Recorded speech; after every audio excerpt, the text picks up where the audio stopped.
yes. Brendan Ponton from WTKR Channel 3. We were asking if we could put a second microphone on the witness stand, just so we could be able to clearly hear what people were saying. Okay, this will be a wireless or wired mic? Wireless. Wireless, okay. And we'll turn it off when we're not in session? Yes. Okay, not a problem. Yes, you may approach to do so now, and then let me know when you're ready. And then while they're doing that, Sheriff, did all the jurors report? We have 14? We have 14. I believe 13 News also had a question. Oh, we have another. Okay, while he's doing that. Okay, yes, ma'am. And state your name. Yeah, Madison Schlegel with 13 News Now, Your Honor. Obviously, we're on a 30-minute delay with. Just something that wasn't clear in the order was how you would like us to go about redacting the feed if something does slip or if something is mentioned. Would you prefer us to just stop the feed altogether? Would you prefer us to mute it? Unfortunately, after it airs in that 30-minute period, we don't have access to edit that video. So technically, in-house, we can't physically redact something in that 30-minute delay, if that makes sense. Okay, and I'm not familiar with how the technicalities of media work. So, you know, I see that as a layperson. Do you bleep it? Do you blur it? What are the options? Yeah, so unfortunately, in that 30-minute window, we don't have the capability to grab that video and bleep something or blur something. So you could just stop and just not air that portion? Yeah, we would have to stop the stream then for that 30-minute period until that 30-minute period would essentially air, if that makes sense. I mean, if you're telling me that's your only recourse. Yeah, I mean, if you guys have any other... I can turn it on and do whatever, and then once the part passes, then I can turn it back on and I'll stream again. Okay, cool. Yeah, I mean, that's the only way that I kind of see it working out. I just wanted to, again, confer with you So, before if we a minor's name is stated, and it should not be stated and released to the press by statute, you can't just mute that. You would just have to stop the stream. stop the stream. Yes. Okay, if that's your recourse, please do so, but you have to comply with the statute. Of course, yes. We just wanted to be communicative with you to make sure that that was okay. Okay, thank you very much, Ms. Yes, of Waco. course, I thank you. understand. All right, anything else from the press? All right, yes, please stand up and state your name. I'm Chris Horn from Lady TV. I was wondering if Your Honor could grant a 3 or 4 day excuse for telephones for media in the court. Muted.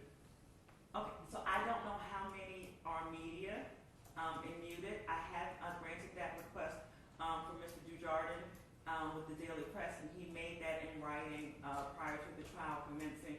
Who else is asking? I need to know, the sheriffs need to know, so that when we see these cell phones, we respond appropriately.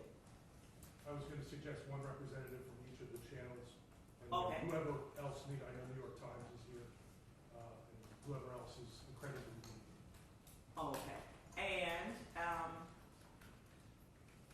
so my answer is yes, but I need a list of the person's name and the organization that they're representing. And again, I'm defining media by the statute definition.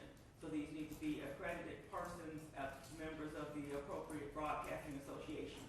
So, you know, your average blogger and blogger do not qualify. Okay, all right. But so yes, Mr. Horn, we can do something. Compile a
Okay.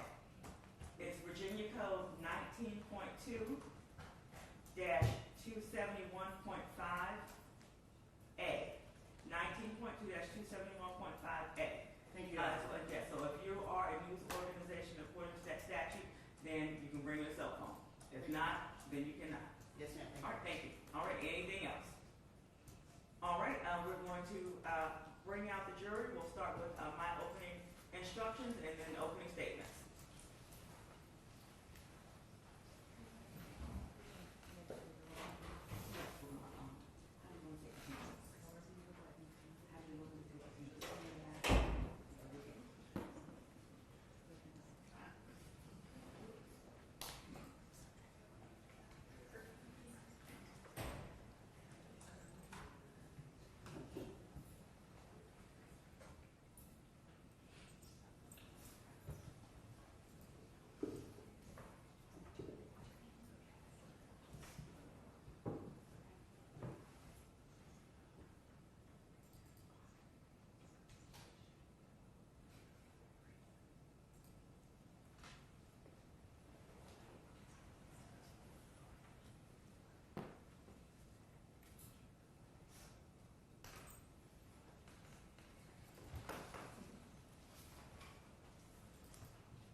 Your Honor, before we bring the jury out, could I step out for just a minute? Yes, Thank you. we're going to bring them out, but you step out, and I won't start till you come back. Hold on, you have them right Mother here. Nature. They need, okay, yes, thank you, okay.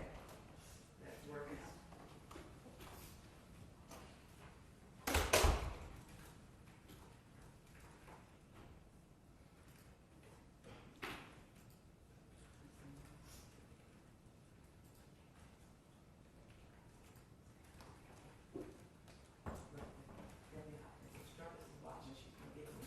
What's that? I said if Struthers is watching, that's what she gets. You know Struthers, my home. Yeah, I know. Yeah, that's what she gets. I ain't thinking about her. She evangelized. That's why I moved all her stuff. And I am gonna put it back before she get back, Right. you know, for my safety. Right. I was like, don't start, no, won't be no. That's right.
stand for the jurors.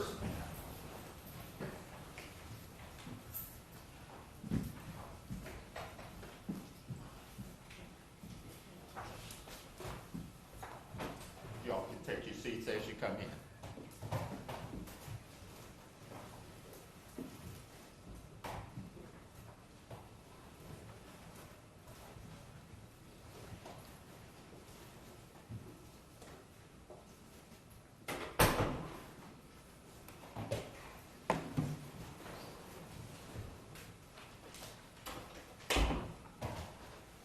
Jurors in the box. You may be seated. Thank you. Good morning to everyone. Good Tuesday morning to the jurors. Madam Clerk is going to take your attendance to make sure we have the correct people reporting, and then we'll get started. When I call your number, just say here. Number 2. Here. Number 4. Here. Number 10. Here. Number 18. Here. Number 23. Here. Number 24. Here. Number 27. Here. Number 28. Here. Number 29. Here. Number 31. Here. Number 33. Here. Number 35. Here. Number 37. Here. Number 38. Here. All of you. Thank you very much. As we closed yesterday with a reminder not to discuss this case, research this case, I just want to make sure that we all abided by that. Are there anything or any issues that anyone needs to report? Okay, wonderful. And again, we see all the camera and media here today, but I want to assure you, you all will not be reported, nor your faces, nor your names released to the press and to the internet and to the world. So I just want to give you that assurance.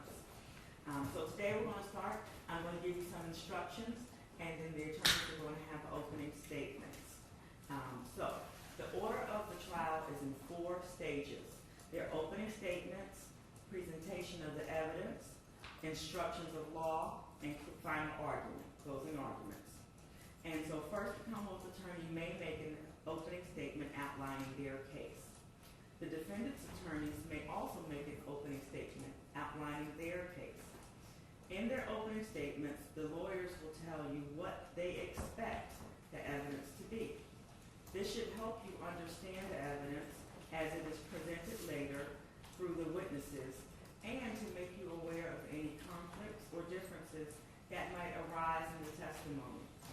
What the lawyers say in opening statements is not evidence, and you must not consider it as evidence. Neither attorney is required to make an opening statement. After opening statements, the Commonwealth will introduce evidence, and at the conclusion of the Commonwealth's case, the defendant has the right to introduce evidence. When the defendant rests their case, the Commonwealth may introduce rebuttal evidence. At the conclusion of all the evidence, I will give further instructions on the law which is to be applied in this specific case, after which the lawyers will make their closing arguments. In their closing arguments, the lawyers will refer to testimony and other evidence that you have heard. But again, what they say in closing arguments is not itself evidence. Their statements are only their recollection of what the evidence in the case was. It is your collective recollection as the jurors as of what the evidence in the case is, which governs your deliberations. After closing arguments, you will retire, select a presiding juror, which is what we call the foreperson, deliberate, and arrive at your verdict. You must not be influenced in any degree by any personal feelings of sympathy for or bias against any party to this case, for each party is entitled to fair and impartial consideration. The law applicable to this case will be given to you in these instructions and in other instructions I will give at the conclusion of the case. It is your duty as jurors and part of your oath as jurors that you will follow all such instructions. It is also your duty to determine the facts of this case from the evidence and reasonable inferences arising from the evidence. But in doing so, you must not engage in guesswork or speculation. The evidence that you are to consider consists of the testimony of witnesses and any exhibits entered into evidence. The admission of evidence in court is governed by rules of evidence that have been developed over the years. The purpose of the rules of evidence is to protect the fairness and the accuracy of the fact-finding process in which you are engaged. From time to time during the trial, it may be the duty of an attorney to object to what is being offered into evidence. Please do not hold it against the attorney who is making the objection. They are not trying to hide anything from you. Instead, they are simply trying to see that the rules of evidence are followed in this case. It is my duty as a judge to rule on those objections and determine whether you can consider certain evidence. Therefore, you must not consider any evidence to which I sustain an objection or which I direct you to disregard. If an objection is overruled, then you may consider that evidence together with all of the evidence in the case. It is important to keep in mind that no statement or ruling or remark or gesture that I might make during this trial is intended to indicate to you my opinion of the facts of this case. Let me give an example. My focused, concentrated face has a frown. I don't do it intentionally, so don't think I'm upset and mad or scowling. I'm just, as the kids say, locked in. Okay?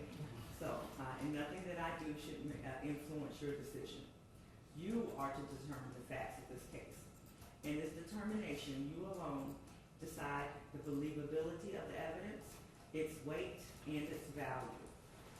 A good deal of evidence that you will hear in this case will be in the form of testimony and witnesses. In taking into account the weight and value that you choose to give the testimony of any witness, you may consider their attitude, appearance, and behavior, the interest of the witness in the outcome of the case, the relation of the witness to any party, the inclination of the witness to speak truthfully or not, the probability or improbability of the witness's testimony, and all other facts and circumstances and evidence. In sum, you may give the testimony of any witness just such weight and value that you determine it is entitled to receive. Until this case is submitted to you for your deliberations, it is very important that you do not discuss the case with each other, the parties, the witnesses, or any spectators, or remain within hearing of anyone who is discussing the case during any break or recess. This includes discussing the case in person, by phone, by others, social media means, email, Facebook, Twitter, or any kind of website or blogging. If you are approached by anyone concerning your jury service, you should make that fact known to the sheriff or to the court. You may not go to the scene or make any independent investigation or receive any information about the case from radio, television, newspapers, or social media. Once your deliberations commence, then you must discuss the case only in the jury room when all of the jury members are present. You are to decide this case solely on the evidence presented in this courtroom and not on the basis of anything anyone who hasn't heard the evidence may think about this case. If you are asked or approached in any way about your jury service or anything about this case prior to rendering a verdict, again, you have been ordered not to discuss it, and you should report that contact to the court as soon as possible. Do not attempt at any time prior to the conclusion of this case to research any fact, issue, or law related to this case, whether by discussion with others, by research in the library or on the internet, or by any other means or source.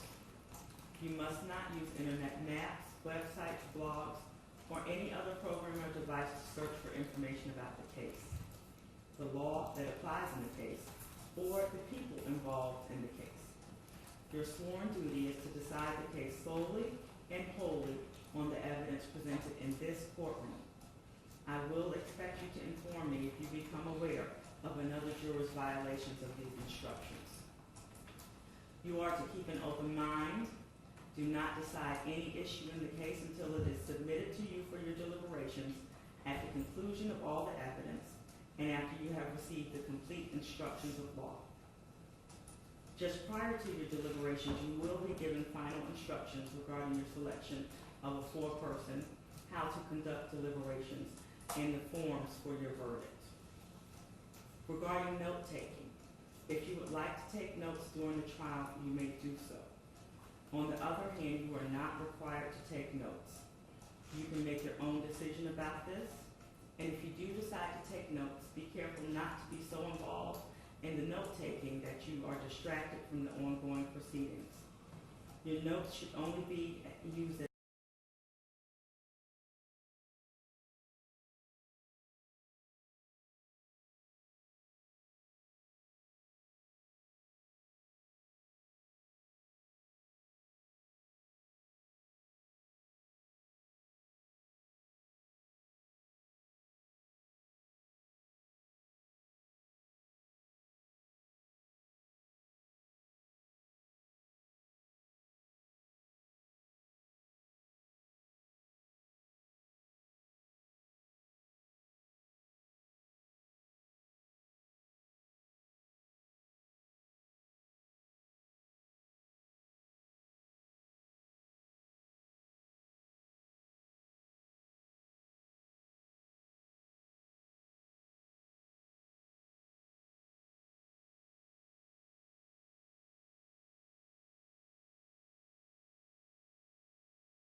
this case is about. You will hear from that teacher because she witnessed the events, but she is a witness. The victim of this crime are the children. The defendant, Dr. Ebony Parker, was the assistant principal at Richneck Elementary at the time. She was the person who was paid to take care of those children. And around 11:40 a.m., Ms. Zwerner had seen a particular child who you will learn has a long history. A long history of discipline issues of which Dr. Parker was already aware well before January 6th of 2023. But Ms. Werner observed something about this student that worried her. You're going to hear from her, and you're going to hear what that concern was. And then she's going to tell you that she went to Dr. Parker and warned her that this child, who we refer to as JT, was in a violent mood. You'll hear that she said, "I don't know what I'm going to do if he hits me." That is the knowledge that Dr. Parker had of the history of JT, that and more. But at 11:45 a.m., Mrs. Werner walks in, tells Dr. Parker that JT is in a violent mood, and Dr. Parker does not respond to her, stares at her blankly for just a moment, and then returns to her work in her office. The warning ignored. You're going to hear that this child's past means that no warning should be ignored. Because you're going to hear from a teacher that taught JT the year before. You're going to hear about the violence that that teacher experienced at the hands of a kindergartner. And you're going to hear about the report that that teacher made to Dr. Parker in that year. And that Dr. Parker's response was blank stare, look back down, do nothing. The same response she had at 11:45 a.m. on January 6, 2023. But that warning was not the only warning. At 12:20, a reading specialist tells Dr. Parker that she thinks maybe JT has a firearm. She says maybe it's a toy, maybe it's real, I don't know. She thinks JT has a firearm. She says, "I'm going to search his backpack." Dr. Parker really doesn't reply to her, but she goes and searches the backpack. Doesn't find anything in the backpack. Meanwhile, there are some concerning observations that are happening on the playground with JT. And you'll learn why teachers and counselors then come to expect that JT has taken that firearm out of his bag and put it into his coat and is carrying it around on a playground full of elementary age students at Richneck Elementary School. You're going to hear that he showed it to another brave student, who then reported, young RR reported exactly what he had seen to a teacher. He was terrified, understandably shaken, crying when he reported what he'd seen. At 12:30, that reading specialist goes back to Dr. Parker and says, "I think he has the gun in his jacket. Do nothing. His mom will be here soon," she says.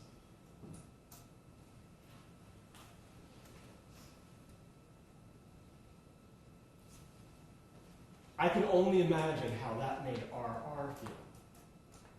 But around 1 p.m., a counselor goes to Dr. Parker and says, "I want to search the child. Can I search him, his person?" She says, "No. Mom will be here soon." For over an hour, multiple people went to Dr. Parker and told her there was an armed child at an elementary school running around with, interacting with children in the classroom, children on the playground, children in the hallways. Multiple warnings brought directly to her. She says, "Do nothing." Does she say search the child? No. Does she say call the police, or does she call the police? No. Does she remove the child from the classroom and separate it? No. She didn't even get up from her desk. She didn't even leave her office. Warning after warning after warning, she did nothing. The crisis in this case did not begin with the firing of a gun. The crisis in this case began at 11:45 a.m. when Ms. Zwerner initially warned Dr. Parker that there was a problem.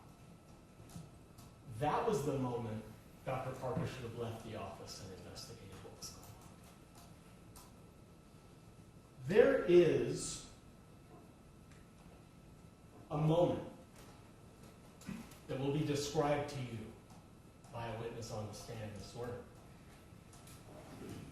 where after all that she now knows, all the suspicions that she's now heard, and repeatedly she's heard people that Ms. Kovac and others are going and telling Dr. Parker, she sees JT in the classroom wearing the big coat. She's nervous, and if in an instant she sees him pull out that gun and aim it directly at her face. And before she has a chance to do anything but raise her hand up, JT fires that weapon. It hits Miss Zwerner. At the moment that he fires that weapon, there are 19 children. Right there. And that's why I tell you that this case is not about Miss Zwerner. This case is about the 19 children whose lives were endangered in that moment, but in the moments before as well. Those children were, some of them, between the gun and Miss Zwerner. Some of them, a slight movement of the gun could have hit a child instead of Miss Zwerner. They're right there. Some standing shoulder to shoulder with the shooter. All of them, you'll learn, watched as their teacher clutched her chest and bled before these children, screaming in horror, ran across the hallway to another teacher's classroom. And Miss Zwerner ran to the office and collapsed on the floor. Where, at that point, was Dr. Parker? She had locked herself down in her office. Was the school on lockdown? Not yet. Still no. But a few minutes after Miss Zwerner enters the room, a receptionist, Miss Oliveria, does finally put the school on lockdown. I commend her for doing that. She should have had to. And it was too little too late. Back in Miss Zwerner's classroom, Miss Kovac has shown up, the reading specialist I told you about earlier. She knows JT. She knows his history. And when she heard that gunshot, she knew exactly what happened. And she went straight into that classroom. She found in that classroom the gun lying on the floor. You'll learn that that gun contained 7 rounds, one of which, 7 rounds plus one that was jammed in the action of the firearm. So 8 that was unspent. Amy Kovac enters that room and she just puts JT in a bear hug as she calls 911. She holds that child there until police arrive. She will tell you that that whole time she was saying, he was cursing. He was saying, explaining that he shot his teacher. And she was saying, like the consummate faculty teacher she is, don't use that bad language. You know better than that. She's just doing the best she can to control the situation alone in a classroom where a teacher has just been shot. Ms. Kovac, the reading specialist, also the one who searched the book bag after telling Dr. Parker that's what she's done.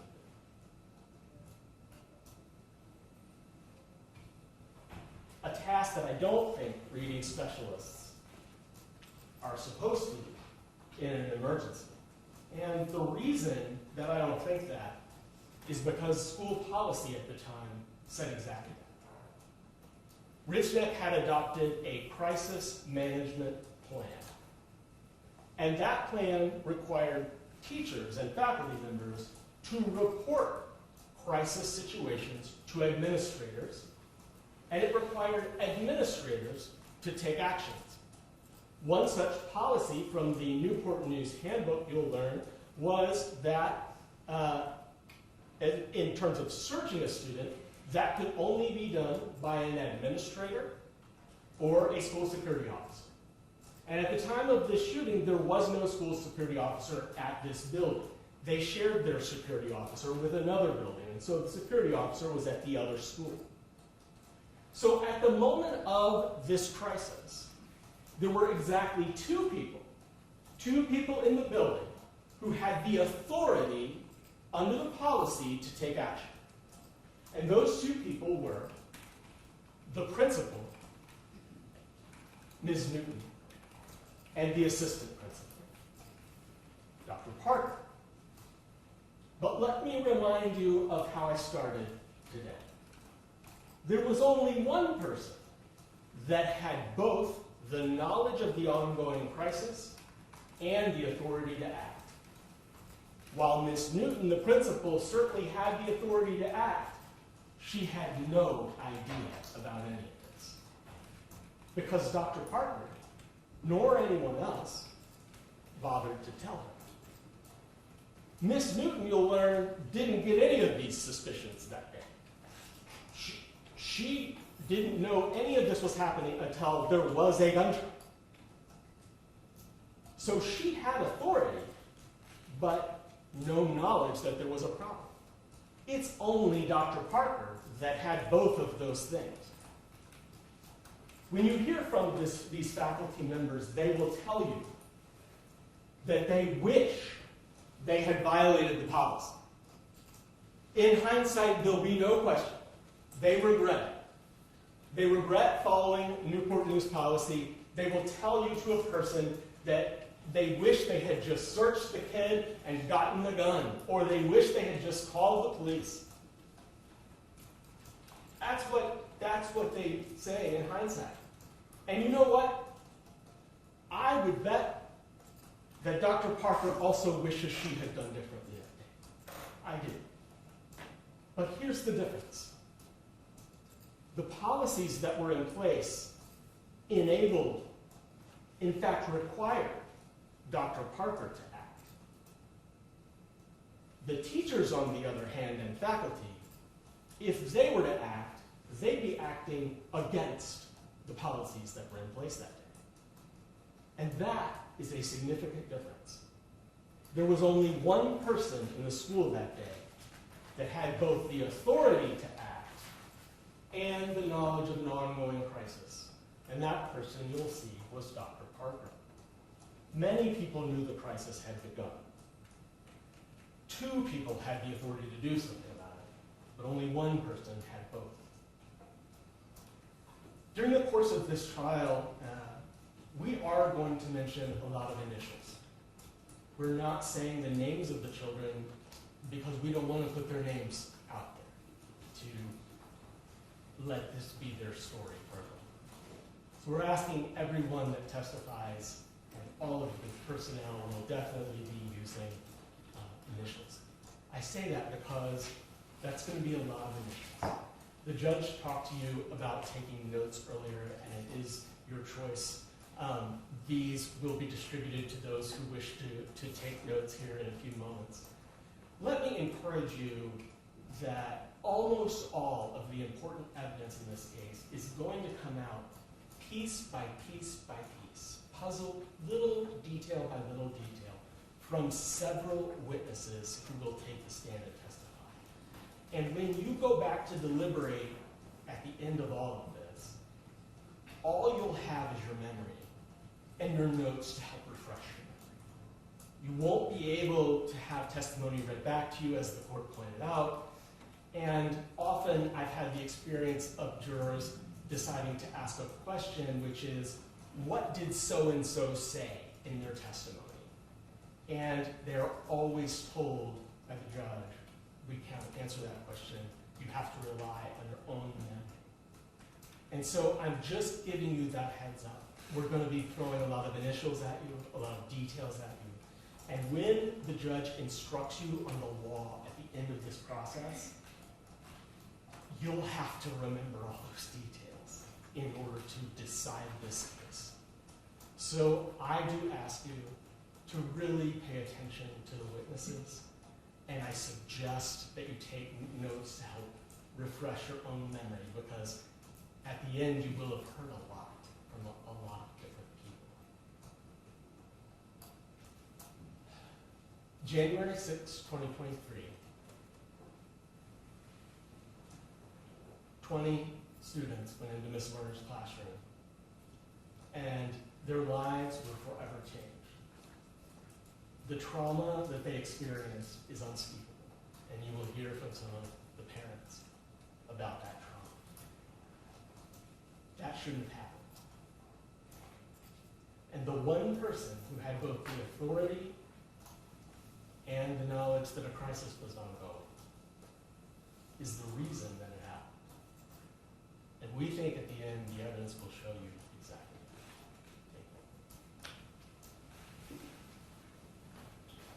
Would the defense like to give an opening statement? Yes, Your Honor. You may proceed. May it please the court, Mr. Jenkins, ladies and gentlemen. As you found out yesterday, my name is Curtis Rogers. I, along with attorney Stephen T, are representing Dr. Ebony Parker. Ladies and gentlemen, you have heard that my client, Dr. Parker, is accused of the crime of felony child abuse and neglect. There is one thought that I want you to keep in the forefront of your mind during the pendency of this trial. And that is, based on their actions, there wasn't a gun. Based on their actions, there wasn't a gun. Now, the Commonwealth talks about a lot, and this ongoing crisis, and that Dr. Parker was the only person that had the knowledge of the crisis and the authority to act. I would submit that's not accurate. It's not true. And think about it. Who was the one person that was there from the beginning to the end? And that was the teacher, Ms. Werner. Okay. Based on her actions, she did not act as if there was a gun present. So if she thought there was a gun present, then her actions should have been to separate the child, in this case JT, from his classmates, or separate the classmates from JT. She didn't do that. There was also another person that had suspicions, and that was Amy Kovac. Okay. If she thought that there was a gun, she had the authority to separate JT from his classmates, or initiate a separation of the classmates from JT. That did not occur.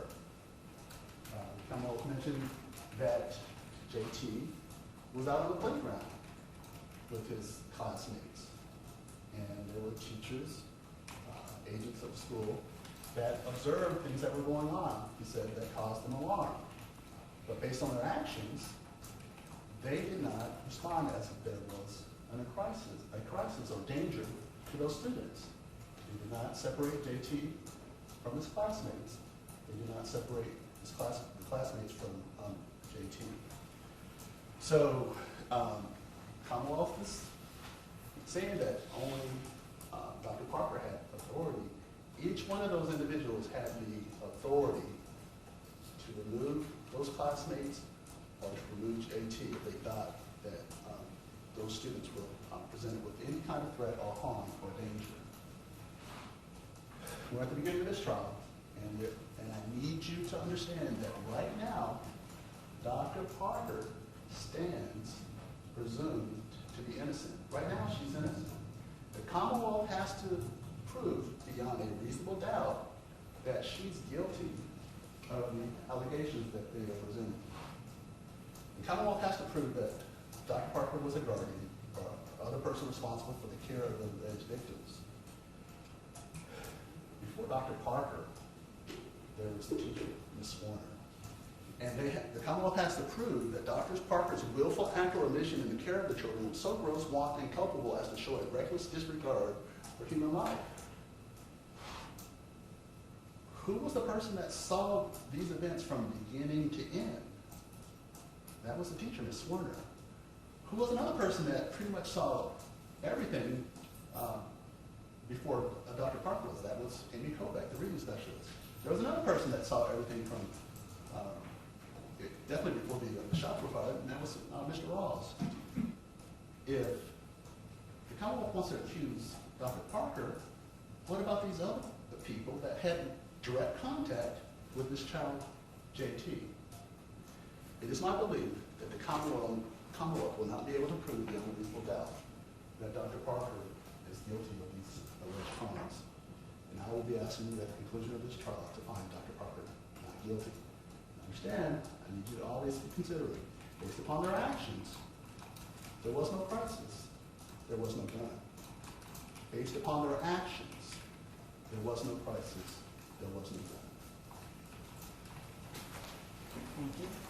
All right, the bailiff is going to offer you notepads, and then we're going to try to push forward with the first witness. Does anyone in the jury panel need a break? Okay. And again, you don't have to take notes, but if you'd like some, we'll distribute notepads.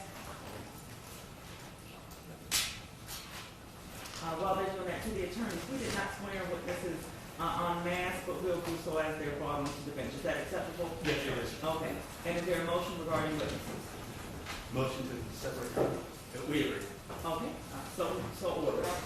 And I'll rely on the attorneys to know who their witnesses are and make sure there's the question.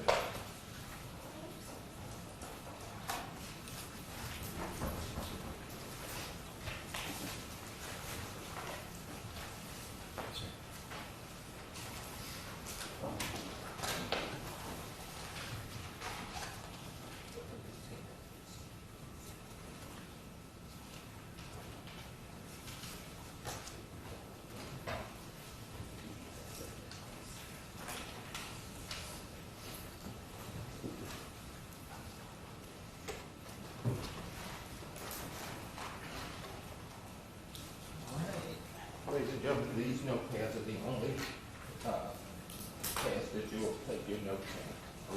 No private or personal pad. That's it. Okay. Does everybody have one that needs one? You need a pen? Okay. Oh, I'm sorry.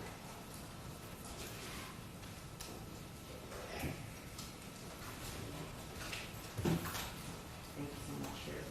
All right, someone would like to call their first witness? Yes, Your Honor, the Commonwealth calls Abigail Zwerner.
Do you swear or affirm the testimony you're about to give is the truth, the whole truth, and nothing but the truth? Go back on the stand. Take the witness stand. Watch your step, stepping.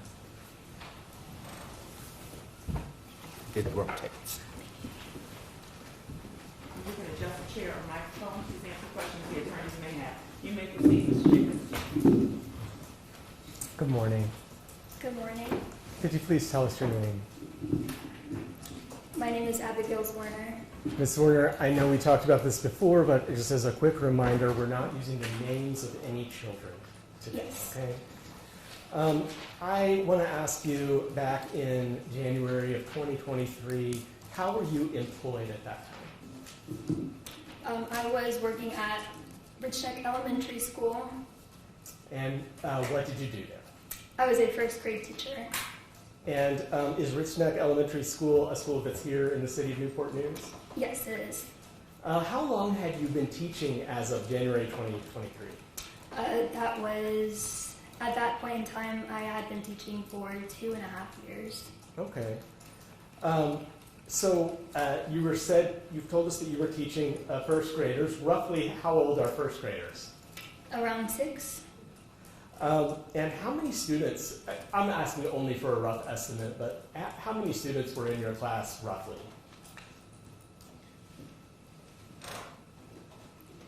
Around 20, maybe more, maybe less. Sure. I want to talk to you about one particular student who I've identified as JT. Do you know who I'm talking about? Yes. On a couple of days before January 6th, was there an incident with JT in your classroom? Yes, there was. Now, JT, was he a student in your class regularly? He was your homeroom student? Yes, he was. Okay. And so a couple of days before, what incident happened with JT? On that Wednesday, the student had gotten a hold of my cell phone and he had slammed it into the ground.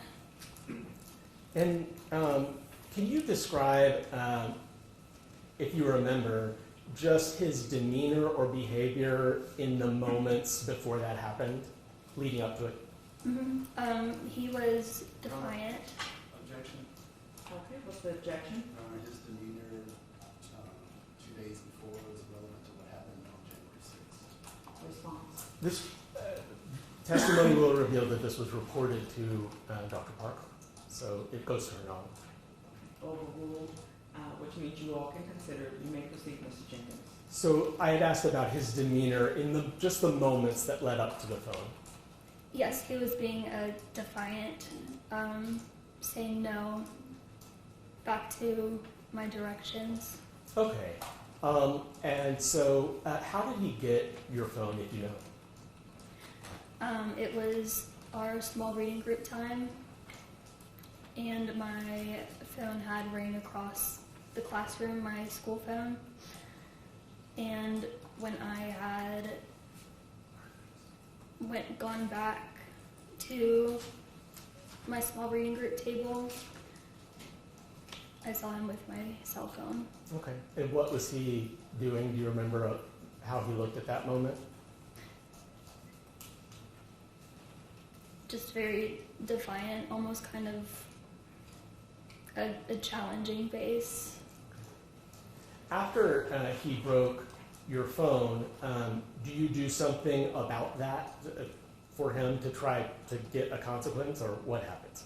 Yes, I immediately bring him across the hall to my lead teacher, Miss West's classroom.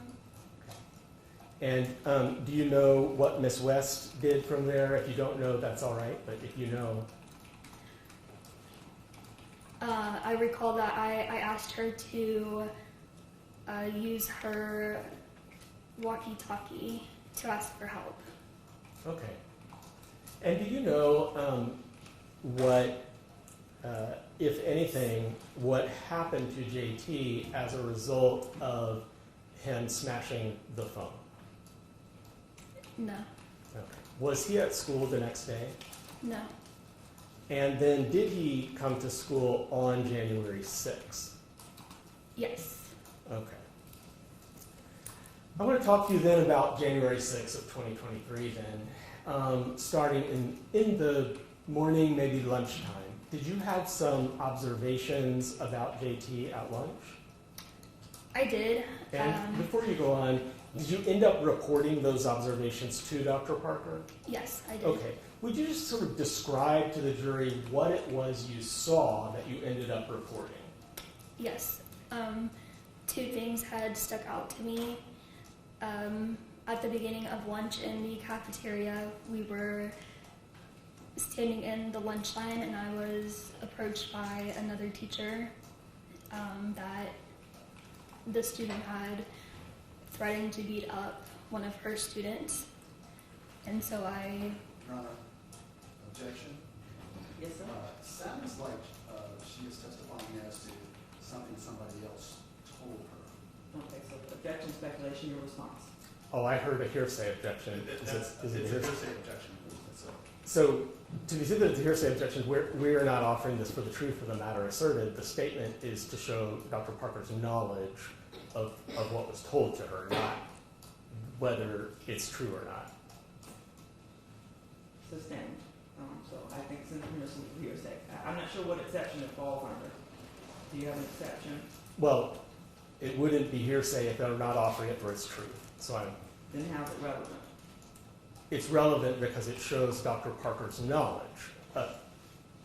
Which goes to an element of the case, Yes. and therefore it has to be reliable. So what hearsay exception is that? Or what case law do you have? What authority allows that to come in? Judge, if it is hearsay, if the court's ruling is that it is hearsay, it does not come in. Okay, the hearsay is gone, so you all cannot consider that. Next question. Thank you, Judge.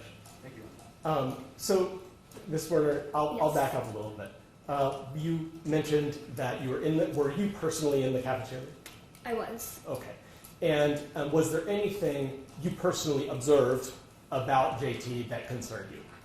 Yes. I was speaking with a security officer in the cafeteria about something, and at that same time, I witnessed the student was staring her down, very focused on her, and he slowly got up from his seat and ever so slowly approached, still not breaking focus or eye contact, at the security officer, and that stuck out to me a lot as well. Okay. And is it fair to say that you do go to Dr. Parker to report concerns? I do. And without telling us what anyone else said, did you relay to her concerns that about things you had observed and concerns about that had been told to you by others? Objection. I don't know what the objection is. That would be hearsay also. Did you observe? She's reporting what she observed. The report is hearsay. It's out of court statement offered for its truth. Okay, your response, Mr. James. I am only offering that she informed Dr. Parker of her concerns and that her concerns were based on both her observations and what others had told her. I am not eliciting what others said to her at all, so it's not hearsay. Not statement, just the, okay, so, overruled, ask your question again, you may answer. All right, so Ms. Werner, did you eventually go speak to Dr. Parker about your concerns? I did. And did those concerns include both your observations and what others had said? I told Don't tell us what the others said, but just did your observation, did you report to her the problem?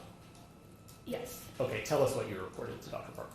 Your Honor, I'm going to continue my objections because his question was what she observed and what others said. Now he's going to ask her what you reported, and so she's reporting, sounds like hearsay. Response. Judge, she is reporting to Dr. Parker concerns she has based on a totality of things that include what others have said to her.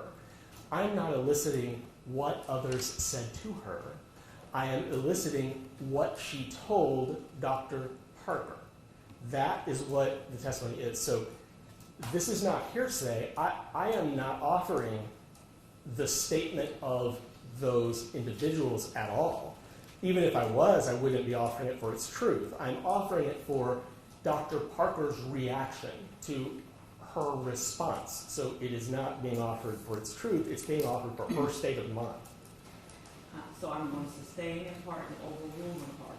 Again, if the hearsay can't come in through the front door, it then cannot come in through the back door by her saying, well, this is what I told her based upon what other people told me.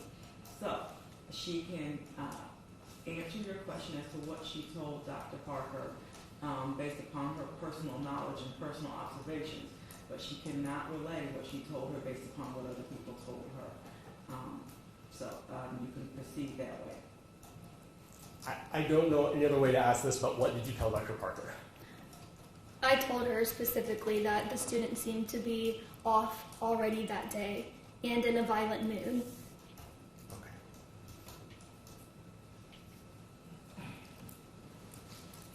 At some point during the course of the day, did anyone suggest to you that that same student, JT, might have a gun?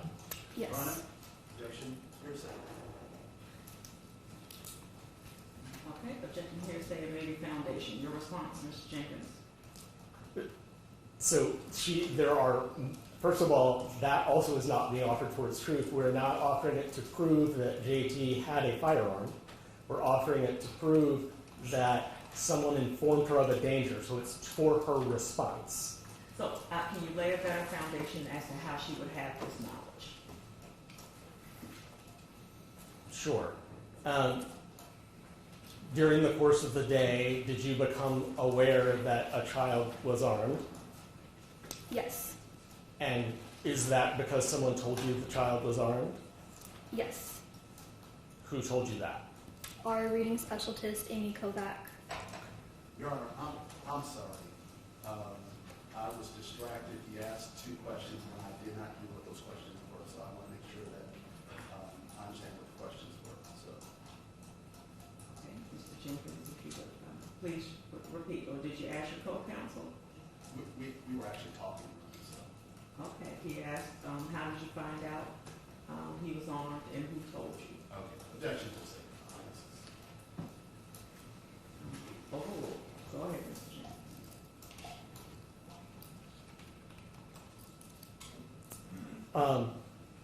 At that point, what was your state of mind as to... I'm sorry, Your Honor. So that was the question. I did not hear what her response was to that question. Those questions. Oh, she said Ms. Novak told her. I've got your objections on the record. Overruled. Start your question over again, Mr. Jenkins, please.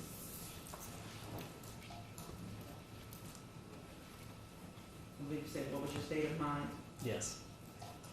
What was your state of mind as to concerns about that being shared with administration? Were you going to go share it? Was I? No. Ms. Kovac went and told administration. And Objection to say. Continued objection noted. You may proceed. And as to that objection, it is overruled, Judge. It is overruled. Yes, Thank you may you. proceed. After that point, were you concerned enough to keep a close eye on JT? Yes. Tell us about your observations going forward from there. Specifically, what point in time? Yeah, so at some point, do you end up, your class goes to recess? Yes. Are you there? Yes. Okay. What did you observe at that time, if anything, that was concerning? Yes. I noticed that the student was wearing an oversized jacket with both of his hands in his pockets that remained in his pockets the entire time, and that stuck out to me. Okay. Did you report that observation to anyone? I I texted Amy Kovac Okay. that observation. Okay.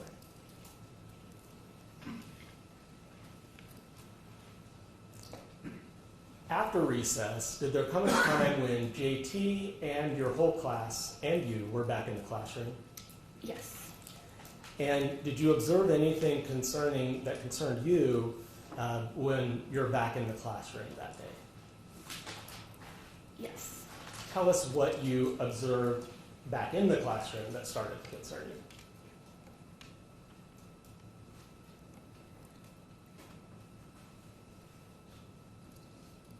Specifically, So did you observe JT doing anything that made you concerned once after recess time and you're in the classroom? Your Honor, I'm going to object to leading the witness. Should if I may respond to that. You may respond. So a closed-ended question where the witness can answer yes or no is not inherently leading. A leading question is one that suggests one of those two answers is the right answer. I am merely trying to direct the witness to where and when I'm talking about. So in another sense, it's just a preliminary matter. I am not, trying to use it to get a specific answer from her. Anything further, Mr. T? Yes, Your Honor. And I think he's actually been leading for quite a while. He has, now, but you didn't object to this one, but this one wasn't leading, so I'm going to allow it overruled. But some previous ones were leading, so we'll try to contain that. Do you, the witness, do you need him to repeat the question? yes, please. Okay. I just want you to describe any concerning observations about JT that happened in your classroom after recess, If any. if there are any. Both hands remained in his pocket, his oversized jacket, the entire time. Was he wearing the jacket in your classroom? Yes. Did not remove it after recess. So, Ms. Werner, at some point in the day, were you injured? Yes. Tell us what immediately precipitated that. Describe it for us.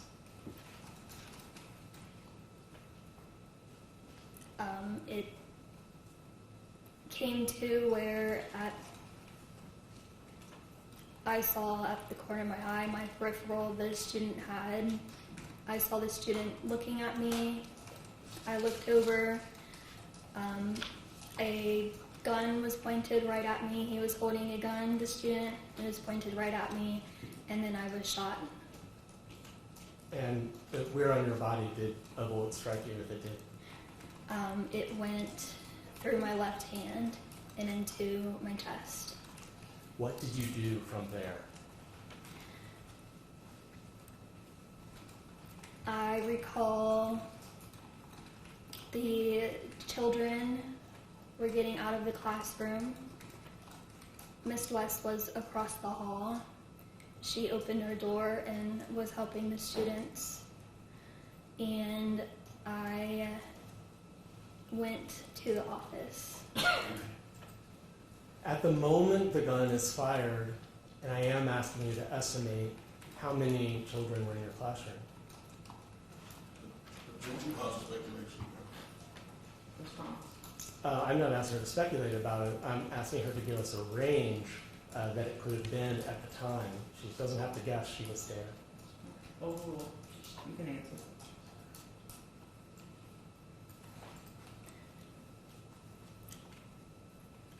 I would estimate,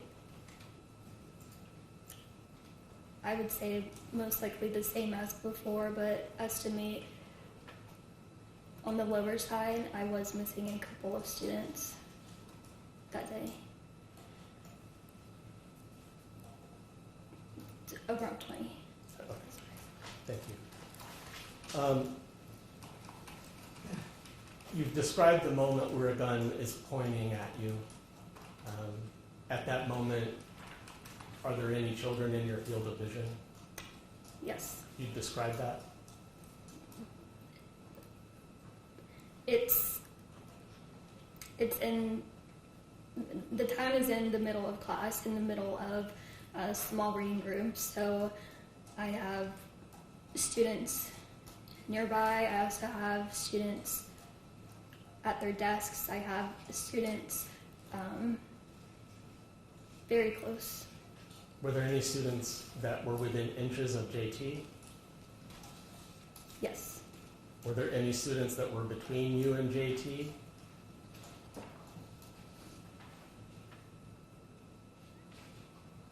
I don't recall. Okay.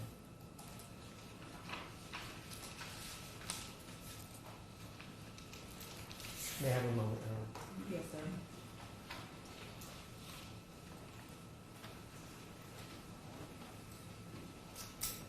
That's all the questions I have for you now. Please answer any questions from the defense counsel.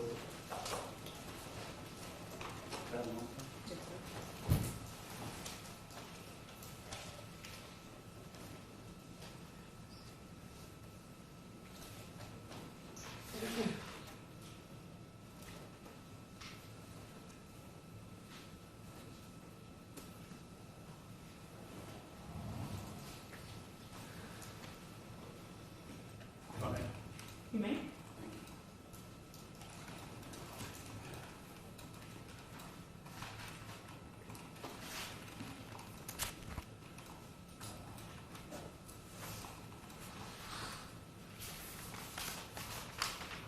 So basically, JT was in your class on January 6th, is that correct? Yes.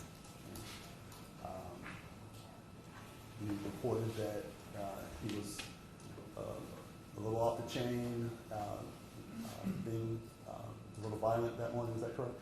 He appeared to be off and seemed to be in a violent mood. Okay. And you had some contact with Ms. Kovac, is that correct? Yes. Okay. And you had contact with Ms. Kovac before you went out to the playground for recess, is that correct? Yes. Okay. And on direct, you said that Ms. Kovac told you that JT was on, is that correct? She told me that the student had told other students that he had brought a gun with with him. That to wasn't school. your testimony on direct. You said that Ms. Kovac told you that he was armed. That was your testimony, is that correct? Here today? Yes.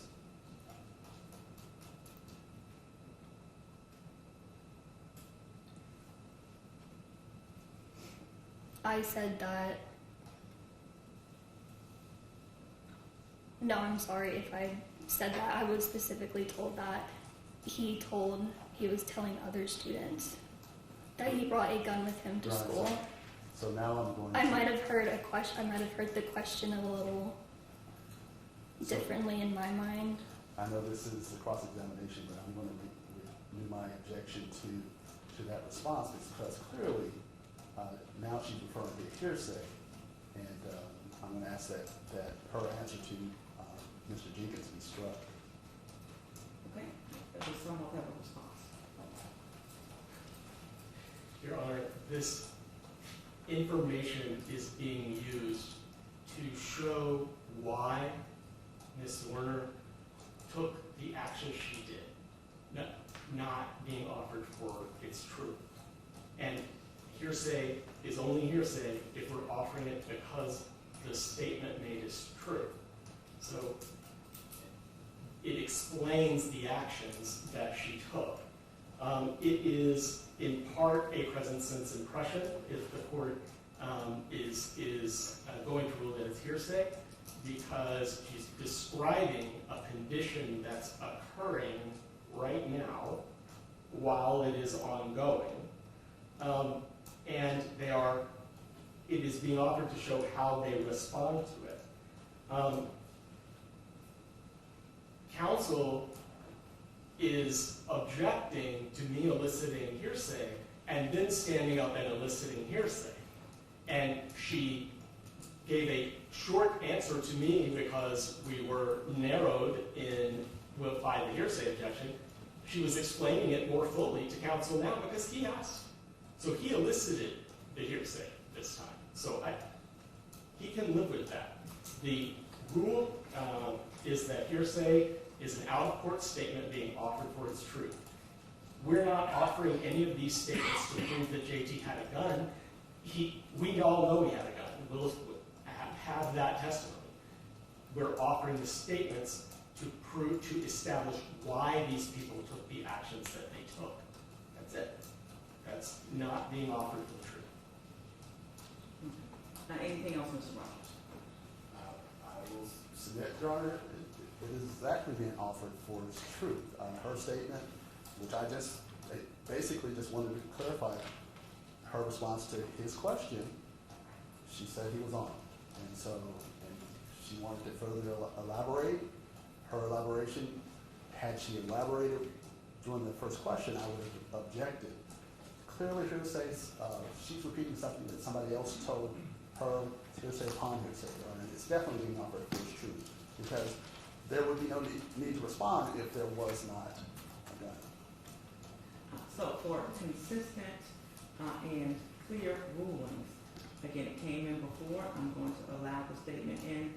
This is a classic example of why we have cross-examination, and all three attorneys are wonderful attorneys who will flush this out for the jury, and we can have an instruction later, again, that it is not for the truth of the matter, but to explain why the person did what they did.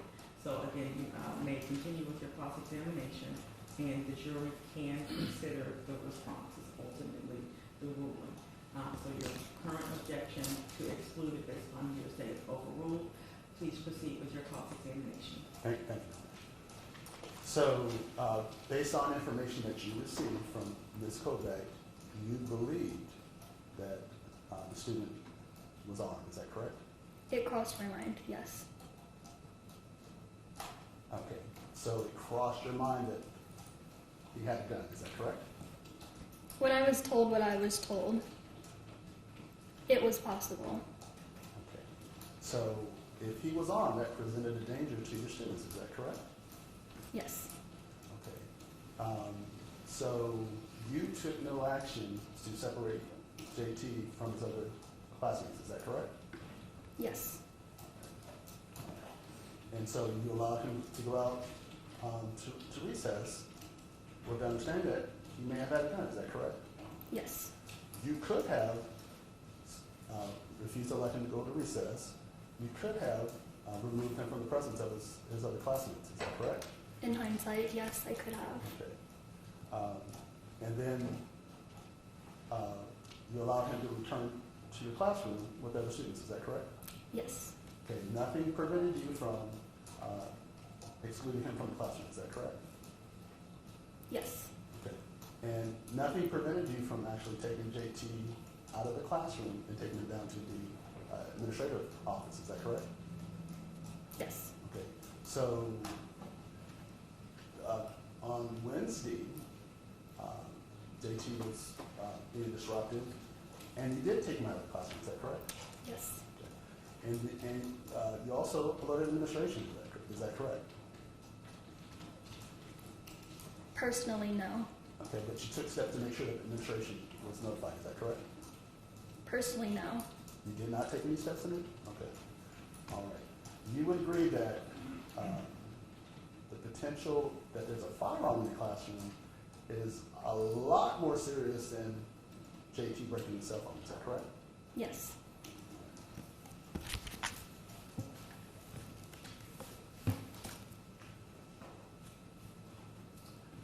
You didn't, once you became concerned, aware of the potential of there being a firearm in JT's possession, you didn't personally let the administration know that I believe that he has a gun, is that correct? Correct. Okay. You personally did not call the police, is that correct? Correct.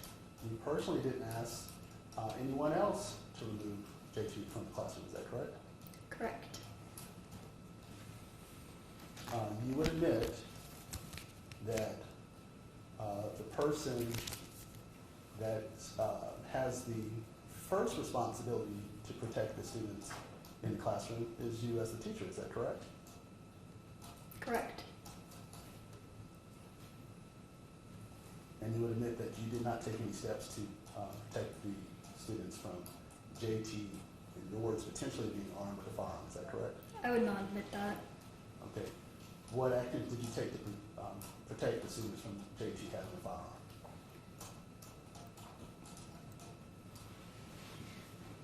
This might cross the rules of hearsay, I'm unsure. But from the knowledge that I had that day, I was aware that she was told by other I'm coworkers. talking about what you did. Absolutely. What actions did you take? Absolutely. All right, your response is absolutely? I'm sorry, what was the question? The full question? Okay. What actions did you personally take to protect the students in your classroom from JT being potentially armed? I trusted my colleagues. All right. You want to have a moment? You may. And while we're doing so, the juror right under that skylight, if you want to move to the empty seat, you can. I apologize. If you're okay, you can stay. There's nothing I can do about it. Thank you, Your Honor. Okay. I'll get it out. Okay, all right. I just want to let you know there is an empty seat if you'd like to move. But if I may ask, Your Honor, could you ask the defendant's counsel to speak a little bit? Speak a little loud. We can do that. Thank you. And you follow the instructions, Jessica. If you can't hear, let me know. We can fix that. All right. So, Mr. Rogers, you heard that instruction. I did. Let's project. My apologies, I'm a soft talker. So. All right. Your Honor, that's all the questions I have for this. All right. Thank you. And you redirect. Yes, Your Honor. Just briefly, Ms. Zwerner, while you were at recess, were you observing the student closely? Yes. Did you have a belief about someone at that time, while you're at recess, going and reporting the issue? Objection to leading the Okay. Response. I said, did she have a concern? It is a yes or no question, but that does not make it leading. I'm not suggesting that the answer would be yes or no. I'm just. Okay, Mr. T, can you flesh out the objection and what part of the question is leading? What I heard him ask is, did you have an understanding that someone had gone to speak with Dr. Parker while she was at recess? I mean, I think he's leading the testimony there. And what was your question again, Mr. Jim? Did you believe that while you were at recess watching, do you believe that someone was reporting what you were seeing with JT, the concerns about JT? And that's the question that you're objecting to leading? Yes, Your Honor, because she has not testified to any such thing, and so he's leading her to and to actually try to testify on her behalf. Okay.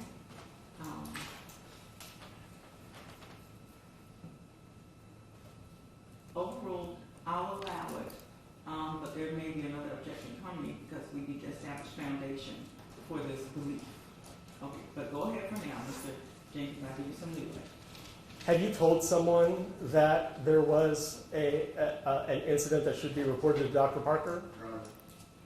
Hearsay objection. So, Okay, and I understand, and Mr. Jenkins is saying, well, how can I allow to lay my foundation if you keep not letting in the hearsay? I'll allow it, go ahead, it's not for the truth of the matter asserted, it's to explain the actions of why the person takes the actions that they take. Go ahead, Mr. Jenkins. Ms. Werner, I'm not even asking what you said. I'm merely asking, did you report concerns to another person about JT around the time of recess? I did directly to Amy Kovac. Overruled, but go ahead, repeat your answer. So he asked you, did you report, what was your answer?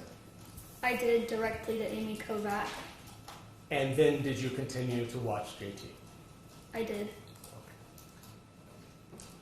What was your understanding of the teacher or faculty member role in the event of an emergency or crisis at that time? My understanding from it was being brought up to administration.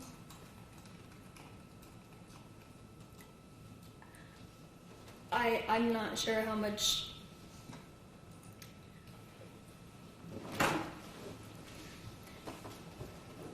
sentence to put that in when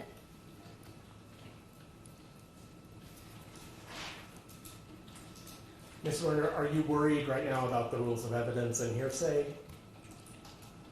'Cause- perhaps. okay, I don't want you to worry about that. The judge and the lawyers will worry about that, okay? And you don't have to. All you need to do is give an honest answer. So, I'll repeat the question. Yes, please. Okay. What was your understanding of a faculty member's role when you learned of a crisis? What was your understanding of what you were supposed to do? Report it. Okay, great. Thank you. I don't have anything further, Judge.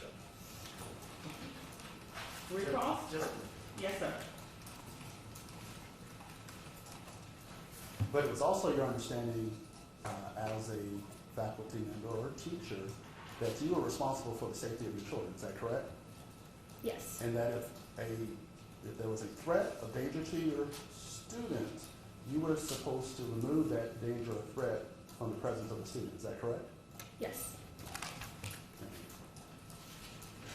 Anything else for this witness? No, Your Honor. All right, and does she need to remain or may she be excused? Your Honor, we're asking that for all of our witnesses, we're asking they be constructively sequestered, told that they need to not discuss the case with anyone, and potentially be recalled, but to be able to leave the courthouse. Your position. We've also, she's on subpoena from the defense, and we asked that she remain. Judge, if I may address that. Okay. We have many witnesses here. We don't need to keep them here for all 3 or 4 days. I've told all of the witnesses they're subject to being brought back to court, and I have all of their phone numbers. And if Mr. Rogers wants them to come back, I will cooperate and ensure that they are back here and provide any contact information that's needed. But I don't want to keep people here for 4 days if they don't have to be. Understood. So, Commonwealth agreeing to them remain sequestered, but that they can leave the building and they're on call to be brought back. Your position? That's fine. That's fine. Okay. All right. Ms. Werner, those are your instructions. You may step down from the witness stand. You may leave the building, but you may not discuss the case until this trial has concluded. And they have your phone number, so they'll call you when we need you to come back. All right. Thank you very much. Okay. And we've been out for about an hour. Can we take maybe a 10-minute break, and then we'll start with the next witness? Yes, sure. Thank you. Okay. And let me see, it's 10:49. We'll resume at 11 a.m. Thank you all. All right. Leave your books right there on the floor in front of your chair. You will not be taking them back. Please do not carry any papers out.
All right.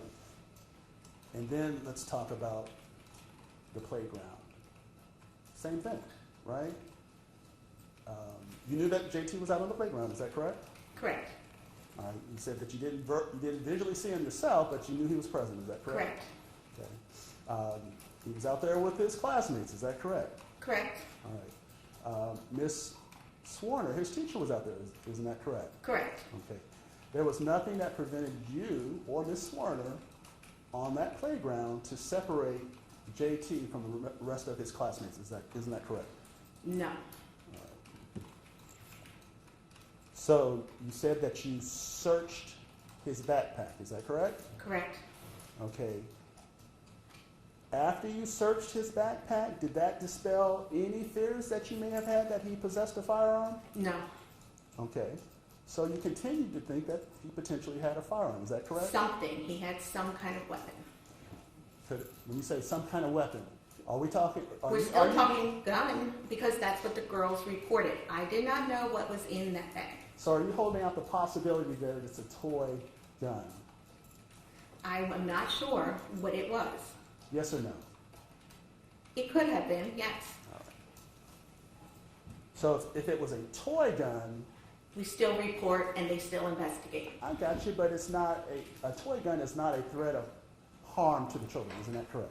If there is a report, it is required by the state that you report. Do you And understand I my did question? report. I do understand your question.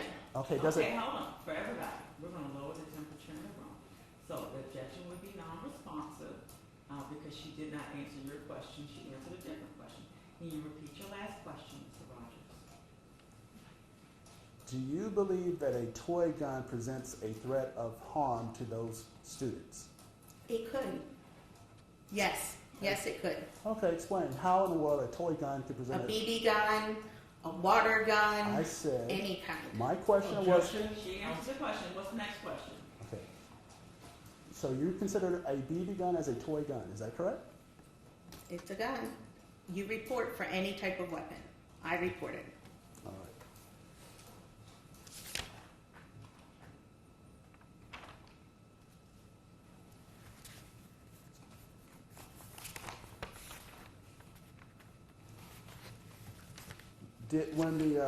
Just going back a little bit, when the girls made this report to you, did you take them down to the office to speak to administration? I did not. Do you think it may have been important to take them down to the office to? I did the actions that I did in that day, and I cannot look in retrospect.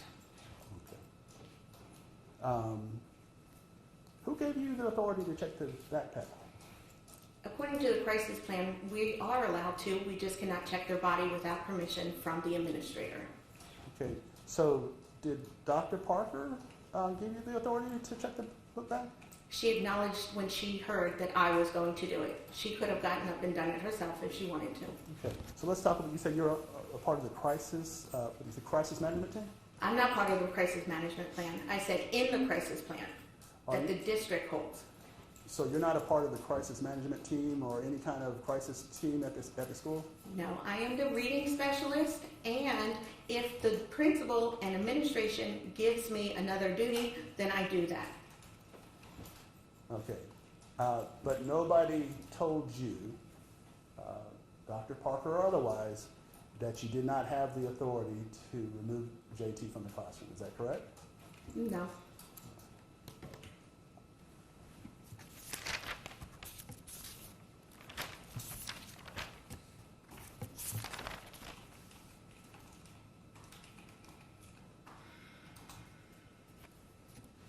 When the police arrived and you were holding JT, were there any students in the classroom? No. Okay. At what point did the students leave the classroom? When I was walking in, they were coming out. Okay.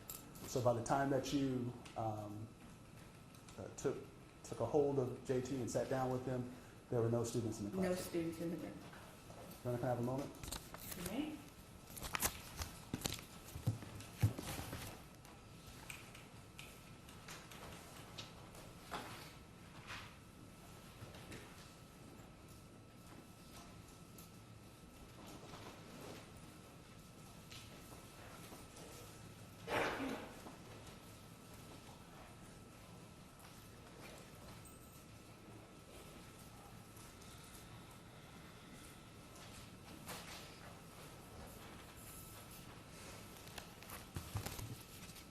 after the firing of the firearm by JT,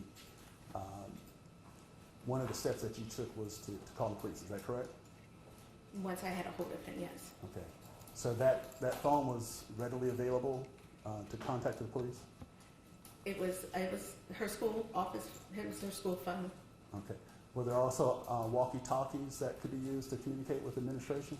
Is, but I did not have my phone or my walkie because of testing had just finished. And state testing, we cannot have that. So I had none of those. But you did have the classroom phone that you could have easily called down to the administrative office, isn't that correct? After the shooting, I did call. It was busy the whole time. All right. So before then, you took no steps to call the police, is that correct? Correct. And okay, so, but you did communicate with administration face to face, is that correct? Correct. All right. Several times.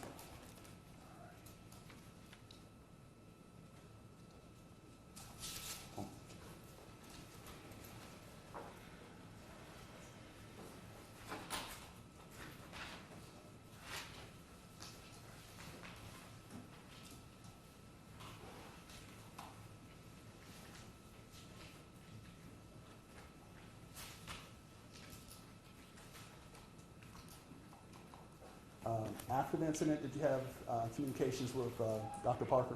Yes. Okay. You understood that she was very upset about what the things that occurred on that day, is that correct?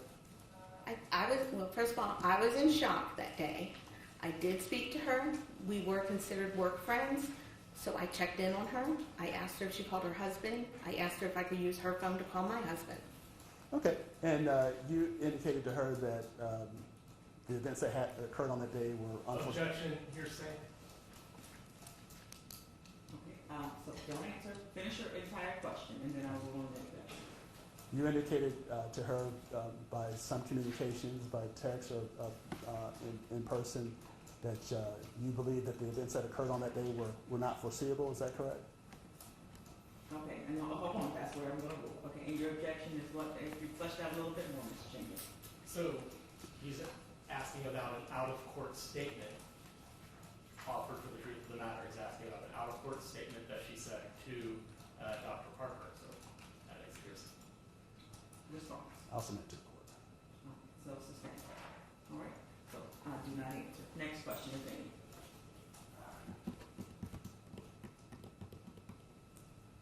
Okay. And so, just briefly going back to the backpack. So, you searched it, didn't find anything that you believe presented a danger. Is that correct? Not at that time, correct. Yep. Okay. Did you observe at all JT on the playground? Did you observe what he was No. wearing? You know, anything No. that he may have had in his pockets? No. All right. Well, I'm going to check with my co-counsel one more time. And then I'll think I can. Yes, sir.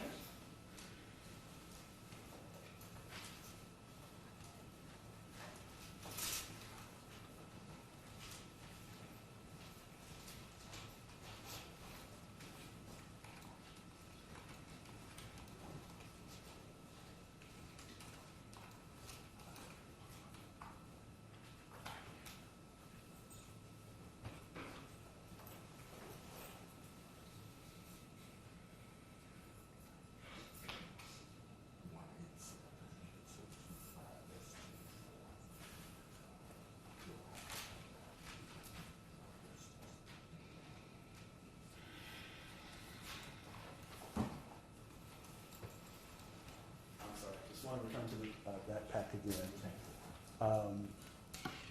When you asked JT to search, to let you look into his backpack, and he said no, was that alarming to you? His actions were alarming to me. Okay. Words that come out of his mouth, it's hot and cold every day. So you're saying you didn't take that seriously? I took it seriously because I reported 3 times to the administrator. Okay, but not seriously enough to say let's take JT to the office, or let's get his classmates out of this classroom because I think that. Objection asked and answered. Talking about backpack now. I'll allow it. Go ahead. All right.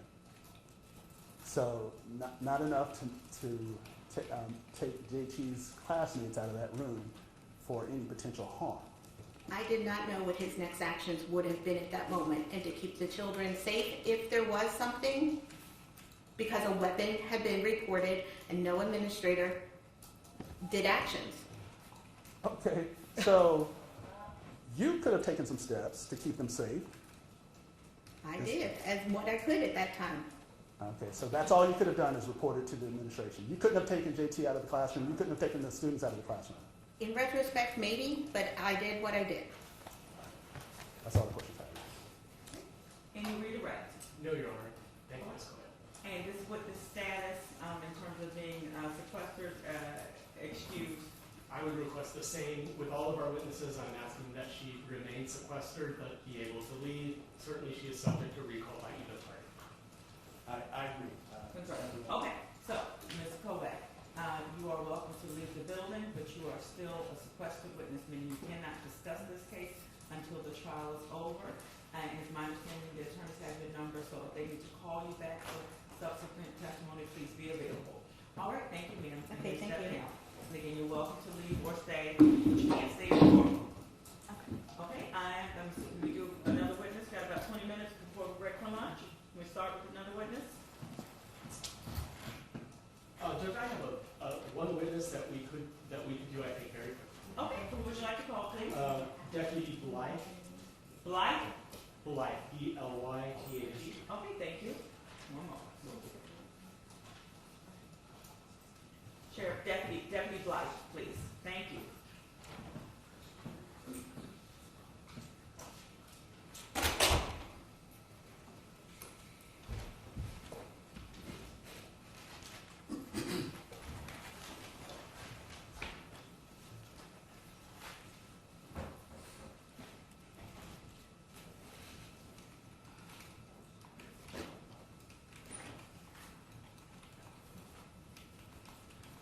Good morning, sir. Please stand up for the clerk and get sworn in. Do you swear affirm the testimony you're about to give us the truth, whole truth, and nothing but the truth? I do. Okay, please take the witness stand. Watch your step, and you may adjust the chair and microphone.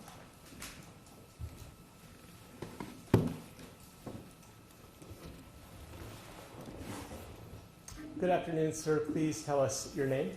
My name is Thomas Blythe. I'm a retired deputy from the Newport News Sheriff's Office. And were you working as a deputy on January 6, 2023? I was. And on that day, did you have occasion to go to Richneck Elementary School in Newport News? I did. I responded to a radio call of an active shooter at the school. All right. And did you go to the school? Yes. And what did you do when you arrived? Pulled up in front of the school.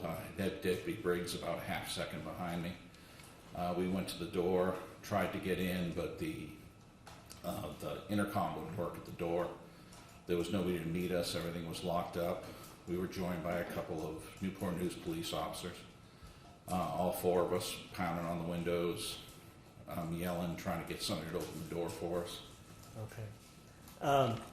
Did you observe an intercom system of sorts on the door on the outside? Yeah, there was an intercom on the door. It didn't appear to be working, or at least nobody was answering it. Okay. Eventually, does someone let you in the door? After about a minute, it was either, I think it was a janitorial staff, Okay. opened the door for us.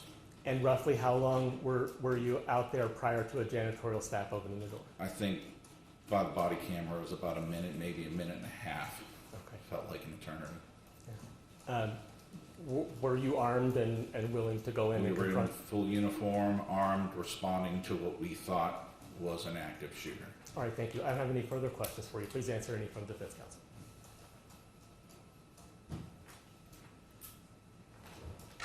No questions. Thank you. Does Detective Blythe need to remain? No, I actually, if there's no judge, I think he could be released. Yes, so we would like to release him from positions? No objection to him being released. Okay, so thank you, Detective, for your testimony. And being released means you are welcome to stay in the courtroom or you may leave. Thank you, sir. Thank you, Your Honor. All right, next witness. Judge, my remaining witnesses may take a bit more time than that one. Do you want to go I would like through? to, I would like to start. Yes, please.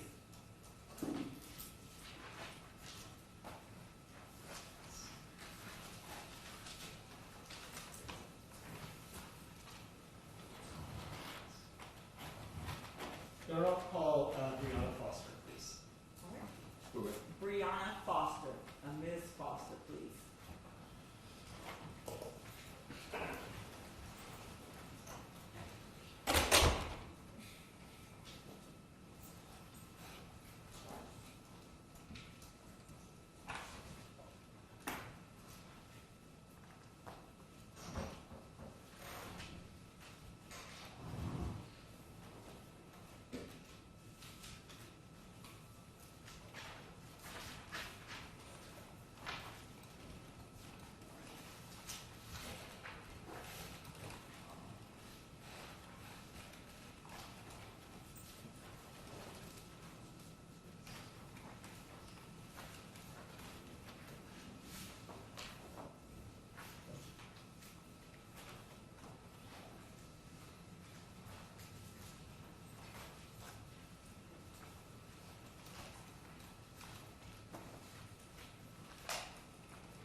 Good afternoon, please stand in front of me this morning.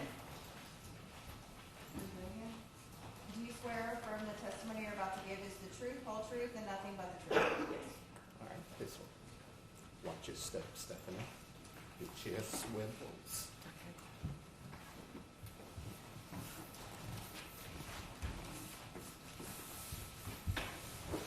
Okay, and you may adjust the microphone if you need to. Any questions the attorneys may have? Okay.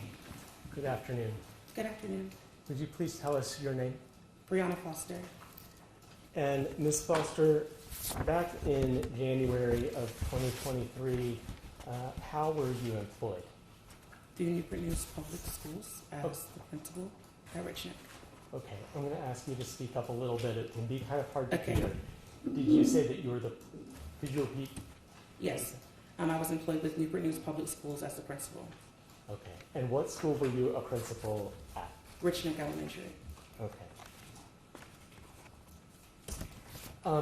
Ms. Foster, if you know, had your school at Richneck Elementary adopted a crisis and emergency management plan? Yes. And if I were to show you the plan, would you recognize it? Yes. Okay. Judge, may I approach? You may.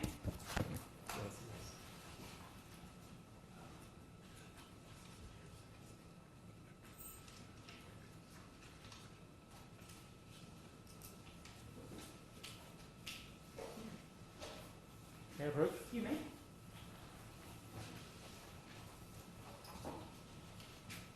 Just take a look at that document there, and I'll ask you some questions about it. You don't have to say anything about it at this point.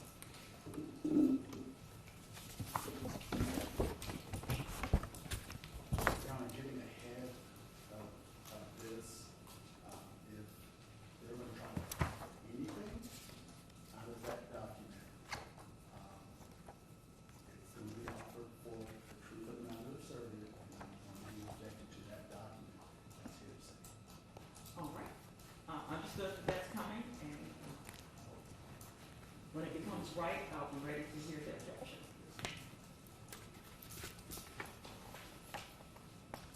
Ms. Foster, just let me know when you've had enough time to look at that document.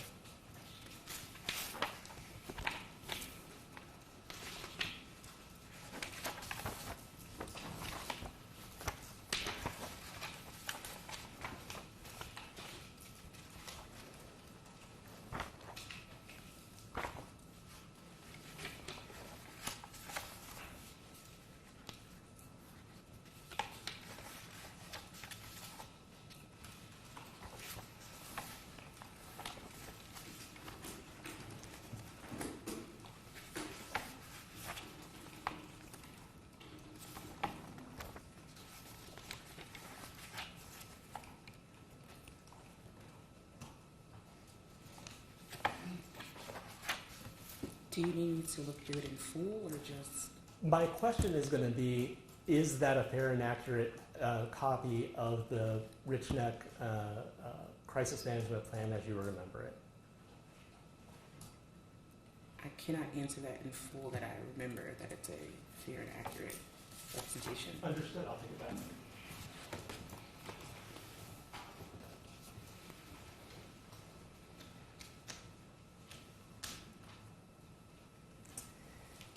At the time that you were working on January 6th of 2023, were you aware of the crisis management plan? Yes, I do recall that we had one. Okay. And what was the purpose of having a crisis management plan at all? We're just required to, every school is required to have one. Okay. Was it your intention that you would follow the crisis management plan in a crisis? That's, yes. Okay.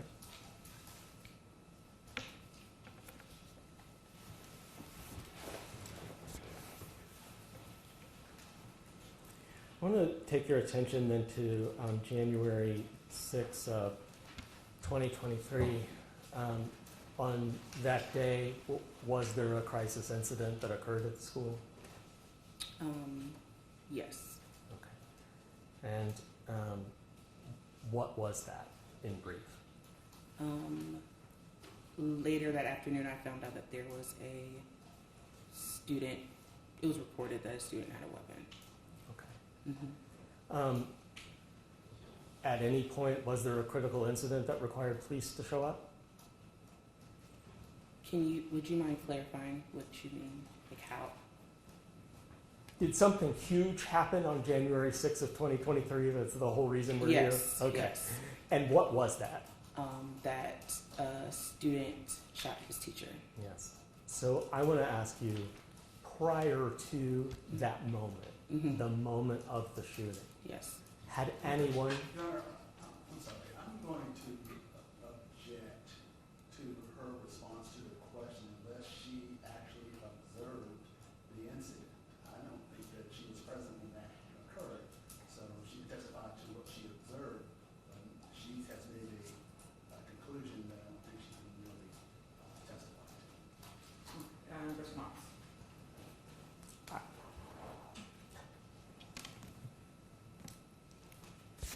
Judge, it's the incident for which we are here. She's the principal of the school. She knows what happened at the school that day. And just trying to orient her in time so that I can ask a question.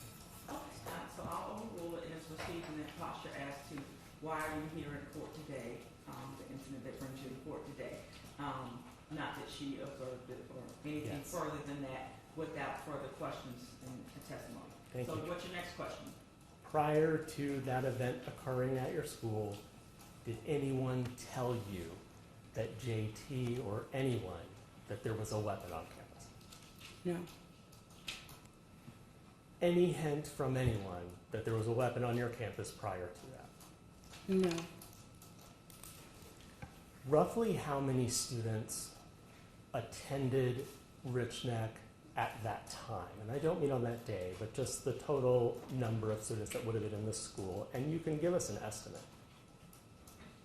I truly do not recall, but if I had to give you a number, maybe 500, 400.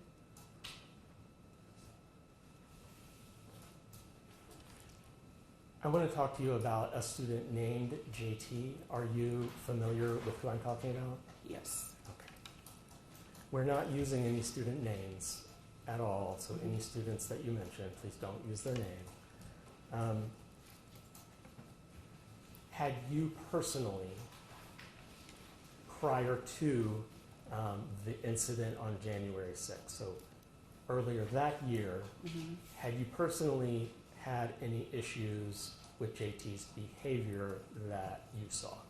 Yes. Objection, relevant, Your Honor. Okay, and what's the objection? I didn't hear you, Mr. T. Relevant, Your Honor. Relevant. Okay, response?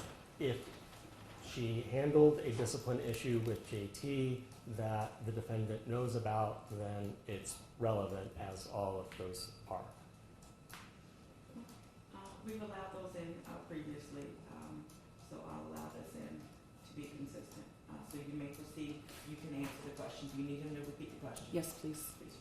So the question was, in the time before, the days before the shooting, had you personally been aware or observed behavior of JT that was a discipline issue? Yes. And could you just describe that?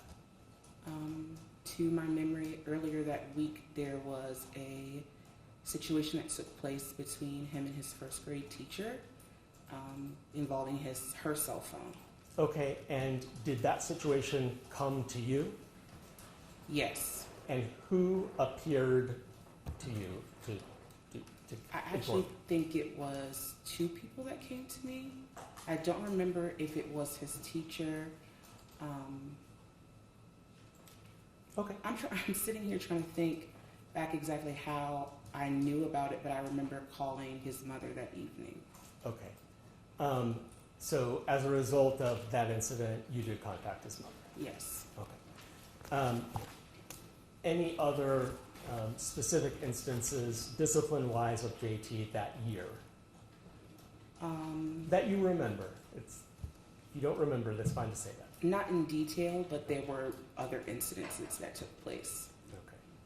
Okay. If you know, did the school attempt to do anything to try to moderate that behavior? Yes. And what was it that the school did to attempt to control behavior? I don't remember the name of the process that was in place. However, they met, it was a scheduled number of, like, let's say weeks or throughout the month, where they would meet with the teacher, assistant principal, parent, and Ms. Kovac to go over like his progress, academics, behaviors, and come up with the plan, essentially progress monitoring, how he was doing it in school. Okay. And I just have one last question for you. Is it true that you were working at the school hand in hand with Dr. Ebony Parker? Yes. Okay. And is Dr. Parker in the courtroom right now? Yes. Okay. Could you please just describe what she's wearing and identify her for the judge or point her out? Yes.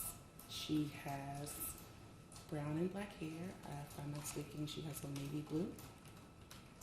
And just make the court recognize she's identified the defendant. So noted. Thank you. I have no further questions for you. Please answer any questions at the defense counsel. Thank you. Yes.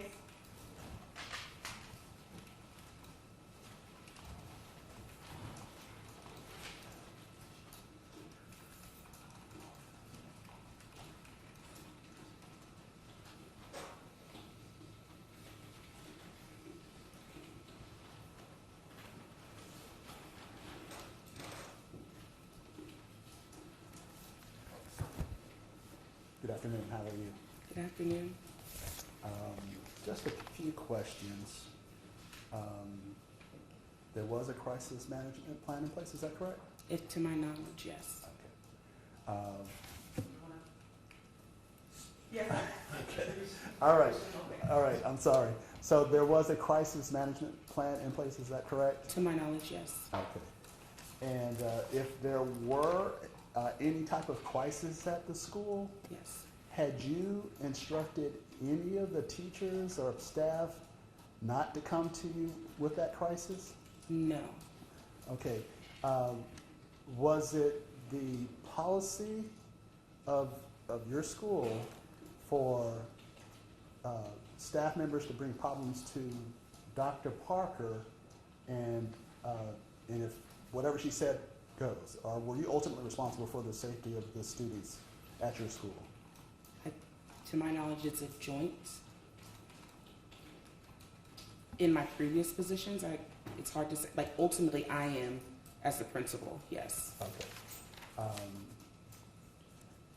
So would you expect your staff members, if they weren't satisfied with whatever was brought to the assistant principal, that they should bring whatever that crisis or problem to you? Yes. Okay.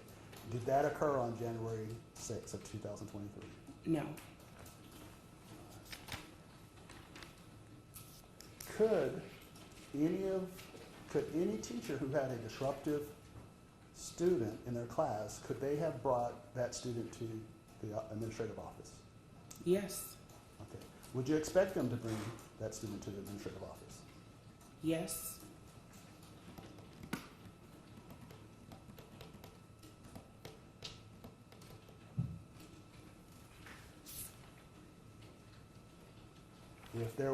If any teacher or staff member had the belief that there was a firearm possessed by a student, would you agree that that student should be separated from the rest of his classmates? Yes. Would you also agree that law enforcement should be immediately notified? Yes.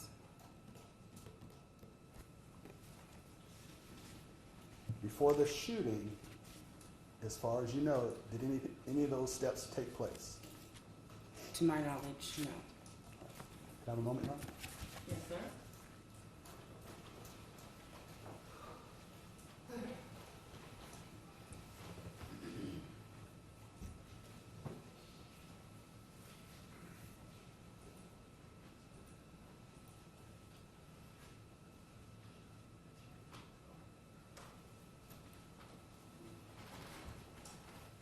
Your Honor, that's all the questions I have. Thank you. Any redirect?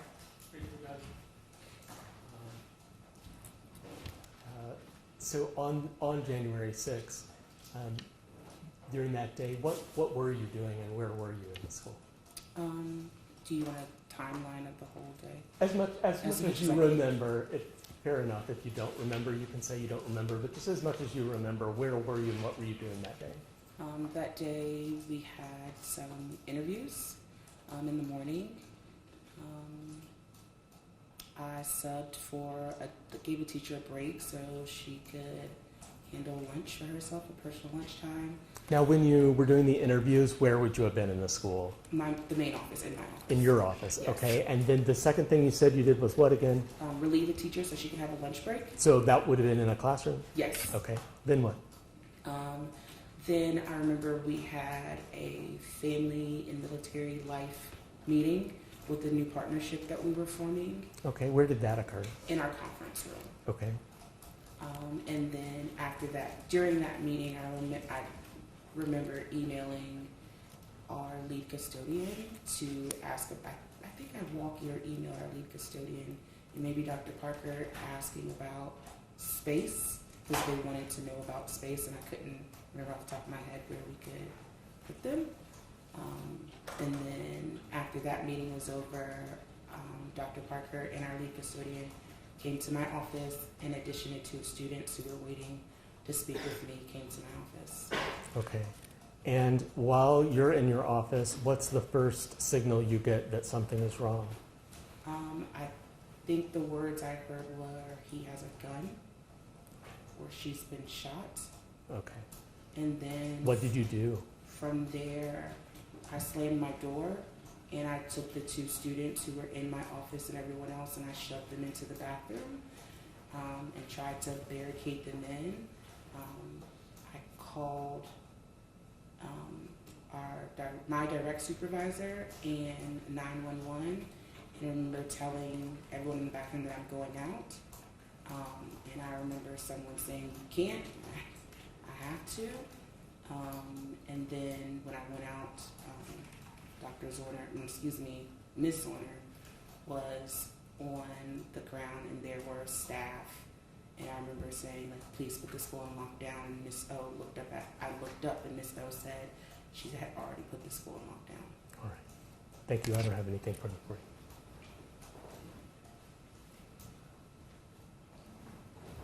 Your Honor, I don't have any follow-up. Thank you. And the status of this witness? I would ask that she be constructively sequestered and subject to recall. No objection to that, Your Honor. Okay. So, Ms. Foster, what that means is, they're done with their testimony for now. They may recall you to come back to the witness stand, but you don't have to physically stay in the building. Okay. So you may leave the building, just make sure that the contact information is good. Okay. So if they need to recall you as a witness, they can. You cannot stay in the courtroom, Okay. and you cannot discuss the case until it's over. And does that mean for the remainder of the trial or just today? For the remainder of this criminal trial, until this trial is concluded, you cannot discuss your testimony. You are a sequestered witness.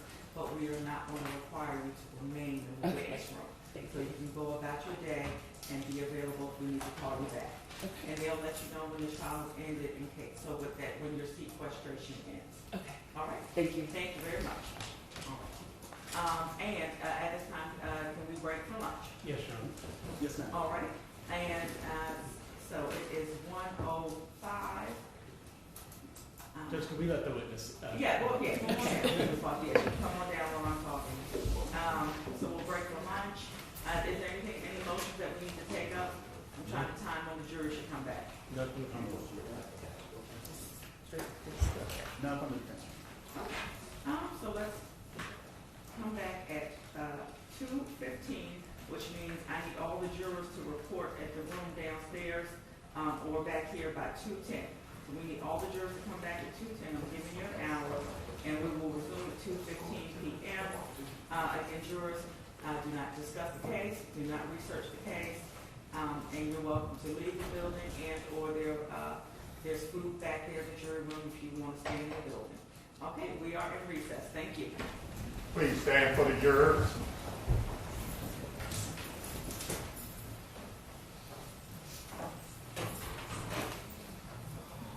If you leave, then someone will come up and get you.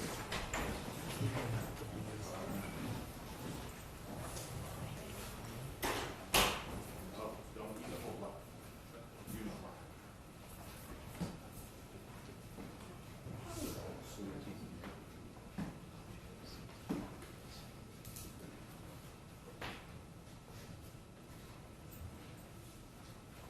Thank you. Court stands in recess.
Good afternoon.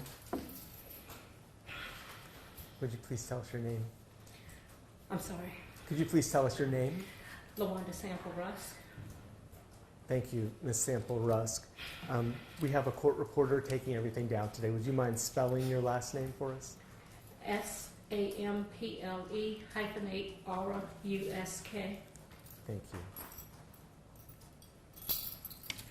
I want to remind you that during your testimony today, we're not saying the names of any children, only using initials if we need to refer to them, including your own grandchildren or children. Or only use initials or refer to them as your grandchildren, if anything. Okay. Understood. Let me ask you, Ms. Sample Rusk, on January 6th of 2023, did you go to Richneck Elementary? Yes, I did. And what was the reason that you went there? I went to Richneck to pick up one of my grandsons, who was Okay. a first grader there. And you have how many grandsons that attended Richneck at the time? 2. Okay. And when you got to Richneck, did you go into the office area? Yes, I did. And if you remember, who was in there when you first arrived? When I entered the office, it was the 2 receptionist secretaries, and there was a student sitting to the right when I got in the office. Okay. Do you know the names of either of the secretaries? I believe one was a substitute there because the other was on vacation. I'm not sure, but the other one was there all the time, and she goes by Miss O. Miss O. No, yes, Okay. I think it's Olive. I don't know, but I think it's Olive Fair. That's or okay. something like that. Thank you. But we always call her Miss O because that's what my boys call her. Okay. Now, while you were there in the office, did something happen that took you by surprise? Yes. Can you just tell us what it was, what you saw happen? I was in the office for a little lengthy time because I was speaking with the receptionist. We were talking about cruises and different things. Oh, Lord Jesus. I'm sorry. You can take a minute, take a deep breath, it's all right.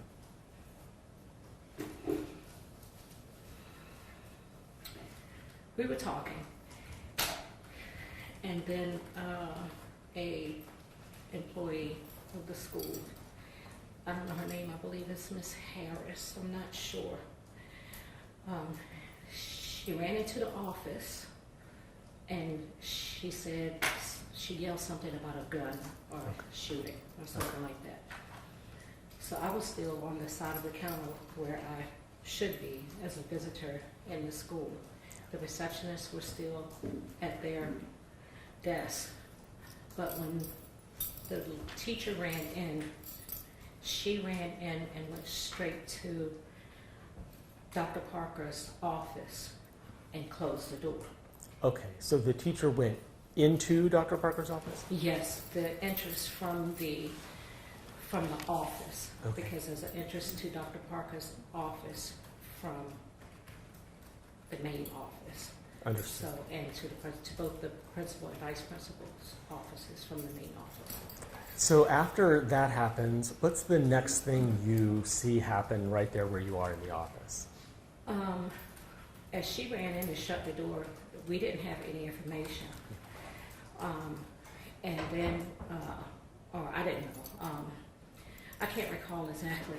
I can't recall verbatim, but we found out it was a first grade class.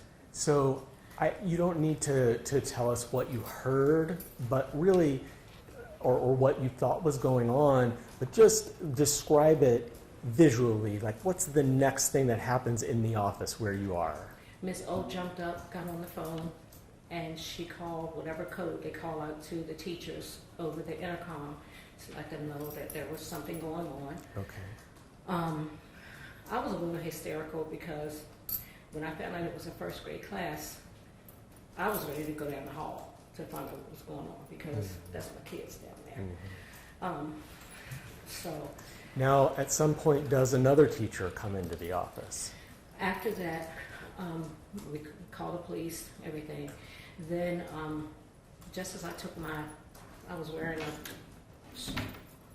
crossbody purse. Just as I took that off and set that and my keys on the counter, I was going to go down the hall. Before I could get out the door, Ms. Zwerner comes into the office, and she's holding herself like this.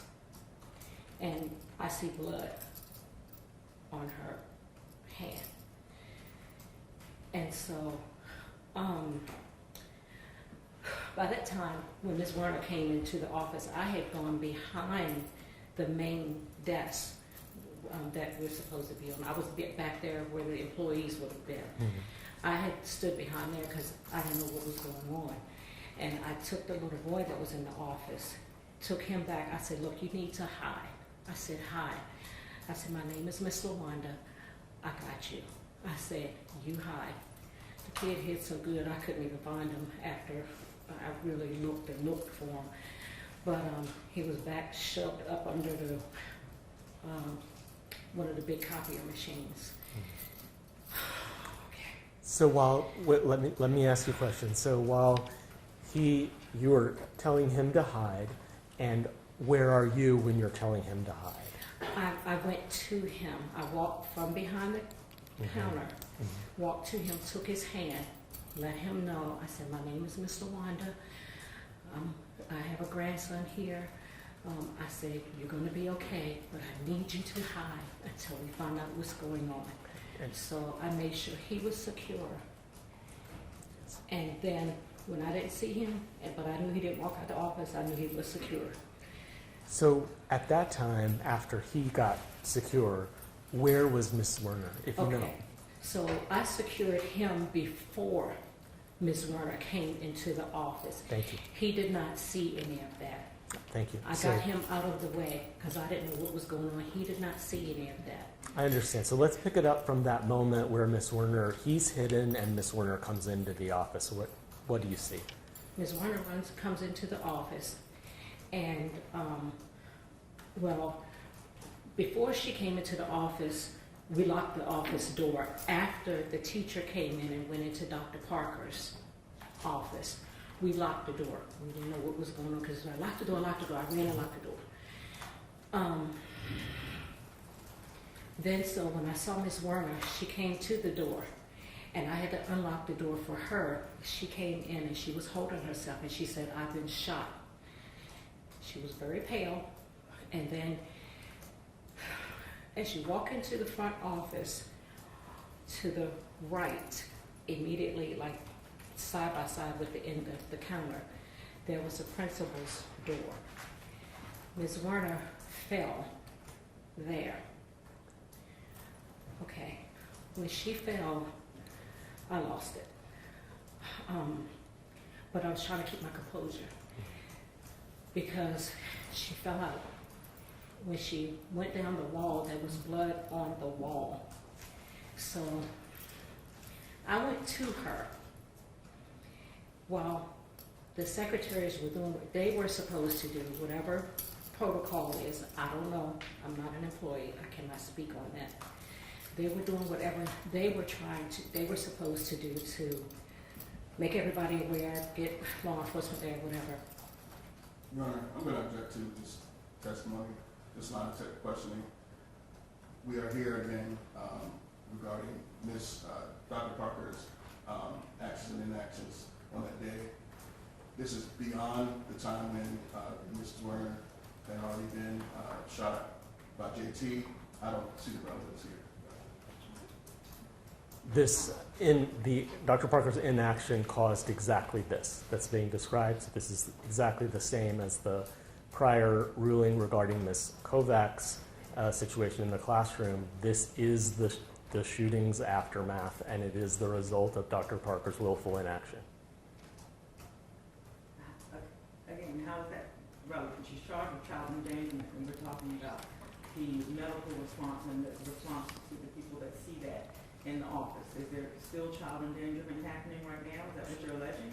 Absolutely. There is a result of the child endangerment. There is a prong of the statute that requires proof that the child was in danger and possibly deadly danger. And we have a grandmother who is shuttling a child to safety in that office as the event is unfolding.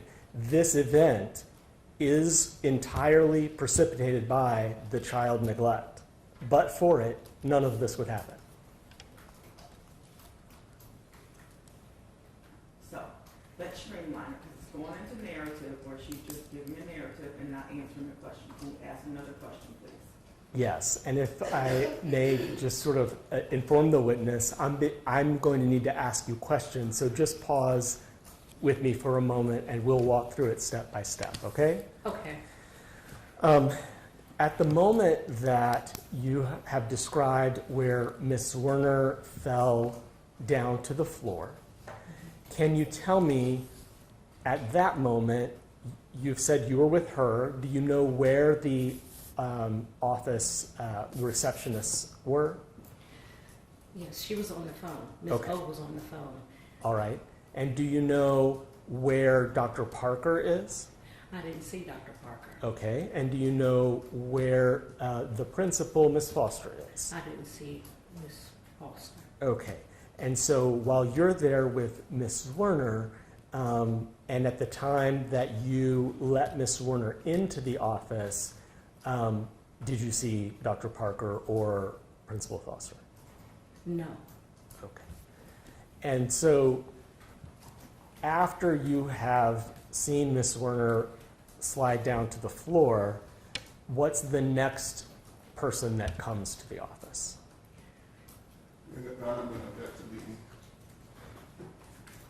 Who is the next person that comes to the office is not a leading question.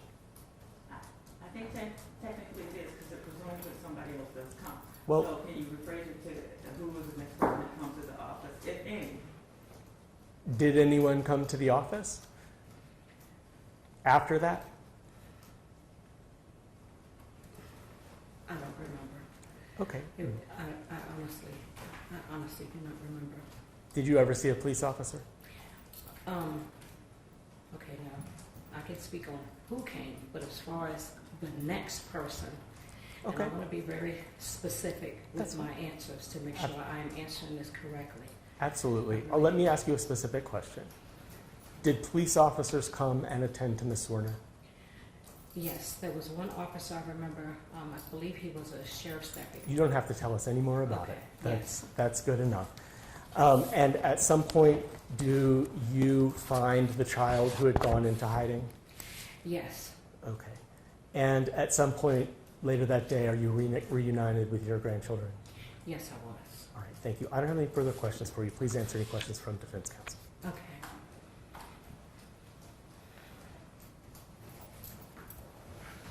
One moment, please.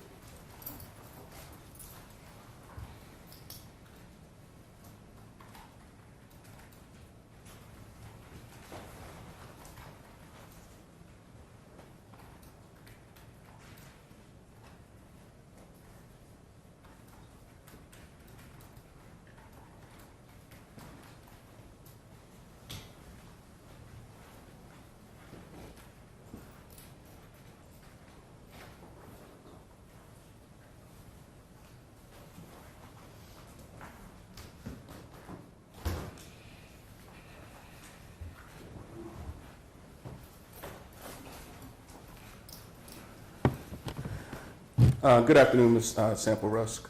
Hi, good afternoon. All right.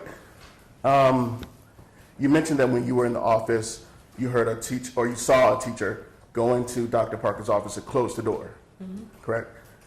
And so you don't have any personal knowledge of anything Dr. Parker said or did at that, before that point, I know. or after that point, right? Well, I did see Dr. Parker after the police and everyone got there. Understood, I yes. saw her come through the office, and the principal as well, but in reference to Dr. Parker, no, I didn't see anything.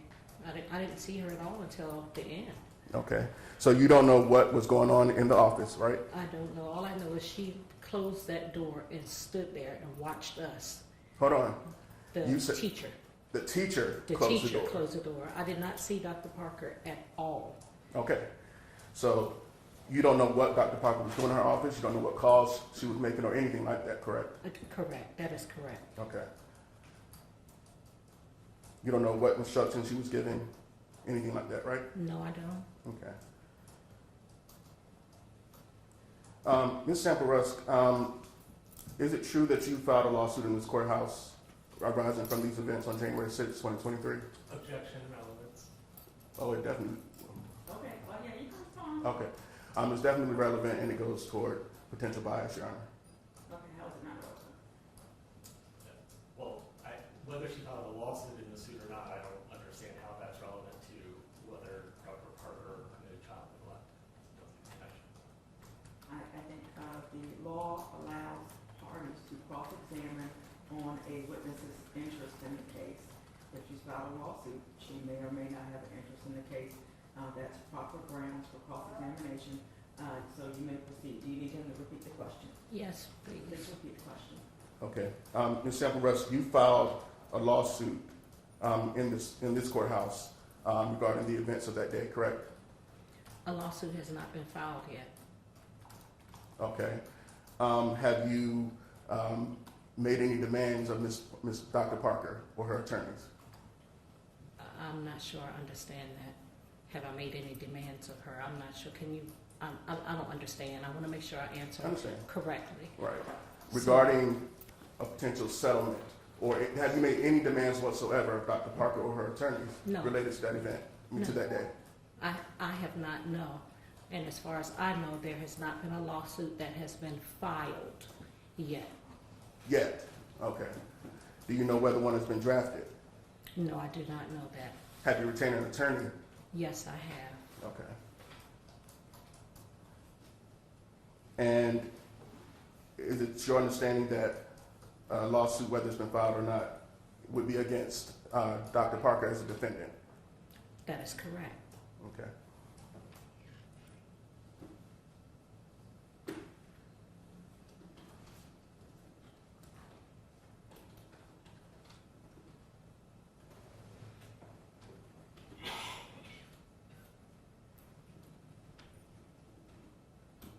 And before you came into that office that afternoon, you had no idea of anything that occurred before that point, correct? That's correct. No further questions. Can you read the rest? No, Your Honor. Thank you. All right, and the status for this witness? Do you want to support them in call? I would ask them to release her. Okay, any objection? No objection. Oh, so ma'am, that means you are released and you're excused from being a witness, so you may stay in the courtroom if you wish, and you may leave. Thank you very much. Okay. And watch your step as you step in. Okay.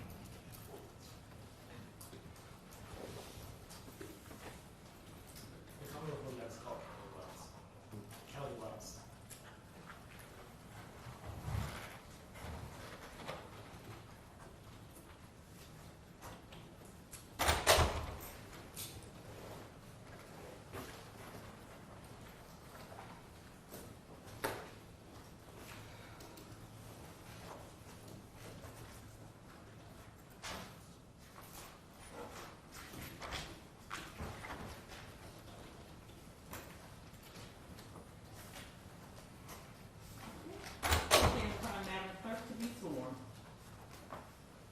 Do you swear or affirm the testimony you're about to give is the truth, whole truth, and nothing but the truth? I do. All right, please step into the witness stand. There's a step. So while you're stepping, you can adjust the chair and microphone. Thank you.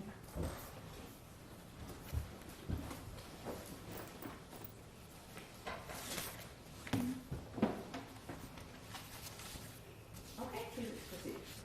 Good afternoon. Would you please tell us your name and how you're employed? Good afternoon. My name is Kelly Wells, Kellywells, and I am a forensic specialist with the Forensic Services Unit of the Newport News Police Department. And as a forensic services technician with Newport News Police Department, what is your regular job? What do you do? I respond to major crime scenes, to include homicides, aggravated assaults, any death investigation that is unnatural or unexplained, and just anything else that is deemed needing forensics. And when you get onto a scene, what do you typically do with physical evidence that you find? Typically, I initially take photographs, and then I identify the evidence that I see, and as well as search for additional evidence. and I collect that evidence and will either usually process it for fingerprints or swab it for DNA, and potentially send it to the lab at a later time, but it then is secured in our forensic services unit. How long have you been doing forensics work? This is my 21st year. I want to direct your attention to January 6th of 2023. On that day, were you called on to go to Richneck Elementary School? Yes, I was. Is that here in Newport News? Yes, it is. When you arrived at the school, were you directed to a particular classroom? I was met by my sergeant at the time, which was Sergeant Ramdahal, and he accompanied me to classroom 11. All right. And in that classroom, did you look for any evidence? I did. In that classroom, did you see a firearm? I did. Could you just describe where it was and how it was positioned? Sure. When I entered the classroom, it's rectangular shaped. To the right is the front of the classroom, so the desks were facing towards that direction. And then to the left, there was a table that was behind in the back corner, behind the students' desks. On the floor by that table, there was a Taurus 9mm firearm on the floor. And then just in front of that, there was a student's desk that had a black and white backpack on the floor, and there was a Win 9mm cartridge case on the floor as well. Okay, so let's talk about what a cartridge case is, just in case some people may not be familiar with that term. Sure. What is a cartridge case? Lots of times people just generically will refer to ammunition as bullets. But typically, bullets, what you're thinking of is a cartridge. And the cartridge, which is ammunition, is comprised of a cartridge case, powder primer, and then a bullet, which is the projectile, all in one creates the cartridge. When the cartridge is loaded into a firearm and the trigger is pulled, the firing pin of the firearm strikes the head stamp of the cartridge, causing an explosion with the primer, causing the bullet to propel down the barrel of the firearm and out, and then the cartridge case that remains is then ejected from the firearm. It usually ejects back and to the right. So you have indicated you found one cartridge case. Where was that? That was at the desk just in front of the table that was on the back left side. It was on the floor. All right, and then with respect to the firearm, what did you observe about the firearm itself? The firearm itself, I noticed initially the slide was back partially, and the slide is the top piece of the firearm, and then I was able to get on the floor and look, and I could see at the opening that there was a cartridge jammed in the top of the firearm. Okay, and would that have been an unspent cartridge, could you tell? Correct, it had not been fired. And did you determine whether there were any other unfired rounds or cartridges in the firearm? Yes, once the firearm was cleared for safety by my sergeant in my presence, we observed, or I observed 6 Win 9mm Luger cartridges and the 7th from the chamber.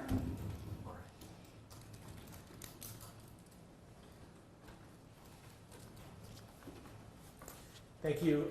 Ms. Wells, please answer any questions from the defense counsel. Sure.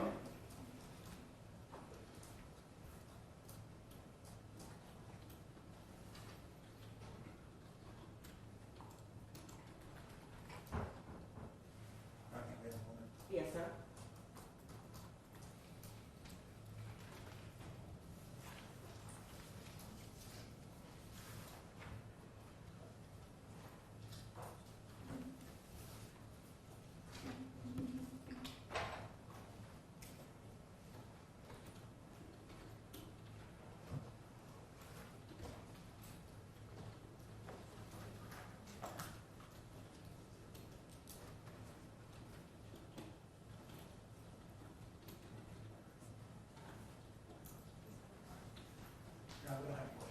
Okay, no questions. All right, the status for this witness. She'll remain on call. Any objection? Okay, so Ms. Wells, you're free to leave the building, but you're still sequestered, so you cannot discuss your testimony until you've received information that the case is over. All right. Okay, and they have your contact information if they need to call you back. Yes, Your Honor. Thank you. Thank you. All right, next witness. Commonwealth calls Jennifer West. All right, thank you.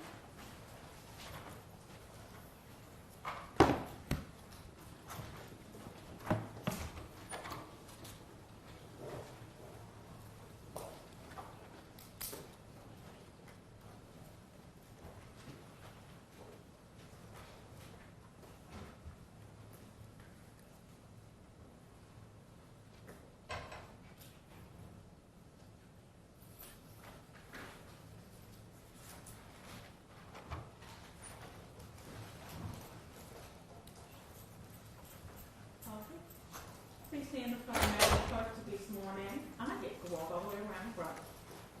Ms. Richneck, do you swear affirm the testimony you're about to give is the truth, whole truth, and nothing but the truth? I do. And Ms. West, please enter the witness stand right here. And as you go around the corner, there's a step. Watch your step. You can adjust the chair and microphone. Please answer questions the attorneys may have.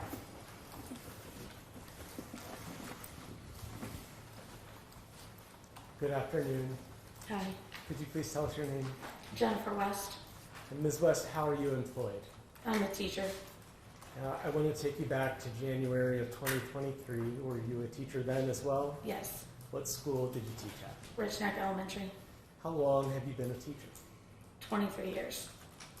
And what grade did you teach at Richneck back in January 2023? First grade. Could you help us understand where, if you know, do you know where Ms. Zwerner's classroom was? Across the hall from mine. Okay.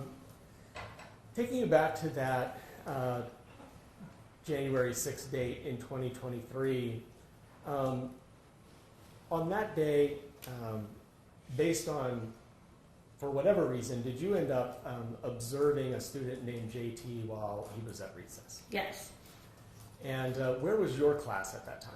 also at recess. And while you were observing JT, could you describe, just as if it was a movie that we were watching, just the actions that you observed? He and another student. I'm sorry for interrupting you, but I need to at this point, because I forgot to remind you, we're not using any names of students. You can say a student, or you can use initials, Okay. but please don't say the names of any students. He and another student kept going behind the rock wall, and there's a large tree on the playground. They'd go back there, come back out, and I just was watching their interactions. Do you know the initials of the other student? RR. And do you know the initials of the JT. first? Okay. So describe for us what exactly JT and RR were doing in as much detail as you can remember. It's hard to remember specific details, but I did write down notes the day of, and I reviewed those before coming. When you reviewed your notes, did that help you refresh your recollection about what happened? Yes. Okay, well, then what happened? They were staying together, very close together. They kept going behind the rock wall, going behind the tree, kind of being secretive, trying to avoid other people. Okay. I'm going to object to speculation. I'll agree that the trying to avoid other people part should be stricken. Okay, so sustain, strike that part, trying to avoid other people. But you can consider going behind the rock wall. Next question. Ms. West, when recess ended, did you have a conversation with RR? After we got back in the building. Okay. And before I ask you to tell us what RR said, can you just describe his physical demeanor, how he appeared to you? So I asked him to come speak with me to ask him about what we had observed at recess. And before you tell us what he said, I just want to know his demeanor, how he appeared. He was visibly shaken, nervous. I asked him what they had been doing, and he said... Okay, hold on. Before you tell us what he said, I'll ask judge and counsel if we need to voir dire this witness.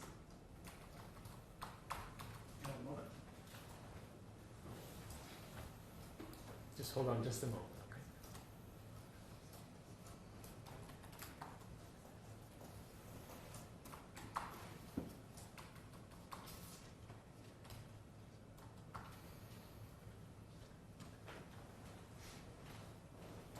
Your Honor, I think based on previous rulings, that court will allow her to testify, but we're objecting for the record that any statements that she may have heard from RR are hearsay. Okay, your continuing exception is noted. Thank you. All right, you may proceed, Mr. Jenkins. Tell us what RR reported to you. He first said he couldn't tell me, and I reassured him that he could. And he said, I can't. He said that he would hurt us, that he would blow us up. He was referring to JT at the time. And then he said that JT had a gun. And at that time, I asked him what it looked like to kind of confirm whether it was real or not. And he said that he saw the bullets. And I said, well, what color? And he said they were bullet colored. And at that point, he was crying. And I had RR come into my classroom. And then once RR was in your classroom, did you place a call? I did. I called the front office. And what was the purpose of that call? To report what RR had told me. Okay. And who answered the phone? Mr. Sims, our music teacher. Okay. Thank you. If you could give me just a moment.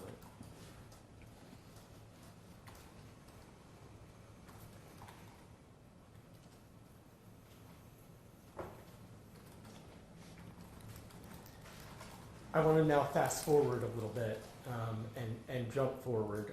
Later in the day, did some students come running into your classroom? Yes, I think it was just before 2 o'clock. Hold on. Can you back up from that for a moment and just walk us through what happened that you observed or heard in the moments before students came into your classroom? I heard a gunshot, and I immediately knew what it was. And I went to my classroom door and opened it. And Abby's students came running out, and I ushered them into my classroom. And I could see that Abby was standing. She had just exited her room. And I could tell that her hand was bloody and there was blood on the floor. Once the last student that was on their way out came out, I shut my door and proceeded to lock down, turn off the lights, and settle the students.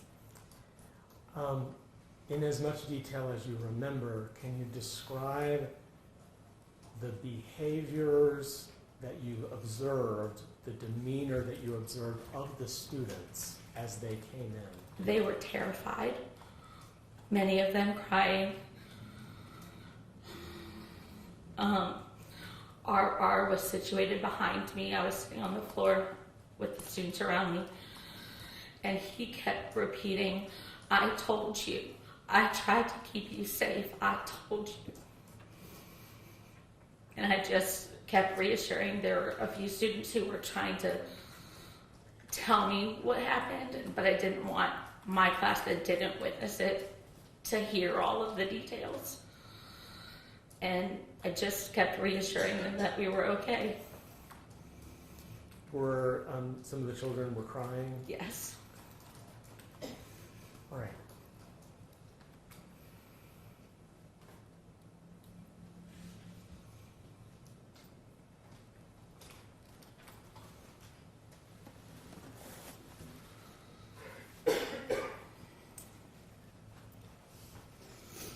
Ms. West, thank you for your testimony. I don't have any more questions for you right now. Please answer any questions from defense counsel.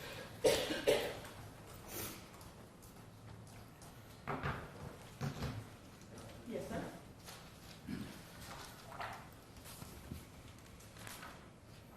All right. Good afternoon. How are you? I'm okay. I understand that you're upset, and that's reasonable. Whose student was RR? Was that your student? No, that was Abby's student. Okay. Did you have a relationship with RR? Or? I try to have relationships with as many students as I can. So, yes. Okay. And when you had contact with RR after recess, could you tell us again what prompted that? What I was observing at recess was RR and JT kept going behind the rock wall, behind the tree, and I asked him to come tell me what was going on at recess. Okay. Did you, during that recess time, did you believe that JT possessed a firearm? I was not convinced until I spoke with RR. Okay, so while the children were out on the recess, you did not feel a sense of danger or imminent harm to the children, is that correct? I don't really know how to answer that. We were kind of observing. I had been told that Dr. Parker had been made aware. All right, I'm going to object to that statement. Objection to that. If this is a question that he asked, and moreover, just a moment ago, he asked the question, what prompted her to talk to RR? And she's entitled to answer the question that he asks. And so, again, we don't know what the answer is going to be, and it doesn't make it necessarily admissible. But that is hearsay that she was told. So at this point, we cannot consider that unless it comes in under another exception. Thank you. Next question. Okay. So, based on your observations of RR, you weren't convinced that he possessed a firearm, is that correct? I was convinced they were hiding something. Okay. Had you believed that he possessed a firearm, would you have taken steps to exclude him from the presence of the other students? I'm not sure how to answer that. All right, I'll ask it a different way. If a student possesses a firearm, should you take steps to exclude them from the presence of other students? That's the administrator or security's job. So, as a teacher, you don't feel like if a child possesses a gun, you should take steps to ensure the safety of those classrooms? If a child possesses a gun, I rely on the people whose job it is to check a child. And I'm not talking about checking. I'm talking about protecting the other students. I understand that. But it also could be protection of the other students by not exasperating the situation. Okay, so you're saying if a student possesses a firearm, it's better to leave that student in the presence of other students so the students won't become exasperated? Is that what you're saying? No, I'm saying I would contact security and administration, and they will handle the student. Okay, so you're essentially saying it's not your responsibility to protect the students. That's not what I'm saying. Okay. What you're saying is you're going to rely on somebody else to protect the students. Is that correct? Sure. Okay. All right. Did you have any conversations with Dr. Parker prior to the shooting? Yes. It was, I don't know that I would call it a conversation. It was an interaction that lasted about 5 seconds.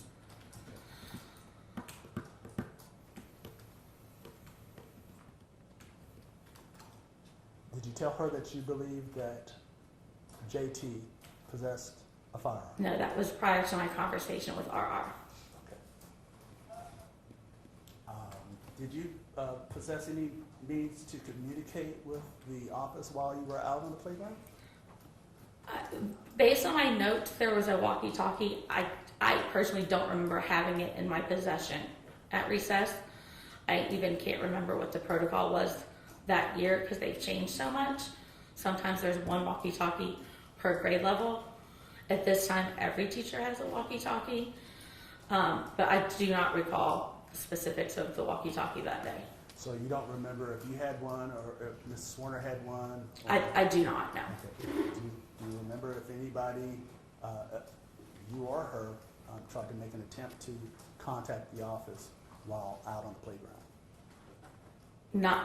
I did not. Okay, that's fine. So you didn't observe Dr. Parker's behavior or interactions anytime? Personally, no. Can I have a moment here? Yes, sir.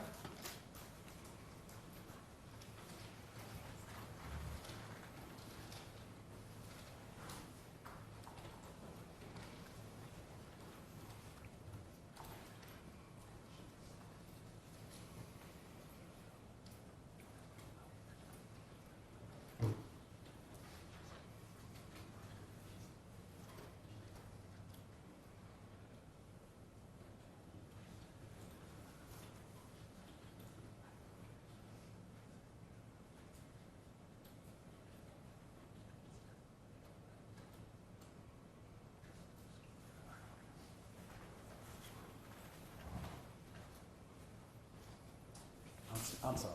So, when I asked you the question about the walkie-talkie, I believe you indicated that when you looked at your notes, you saw that you indicated there was a walkie-talkie. That I had one after recess.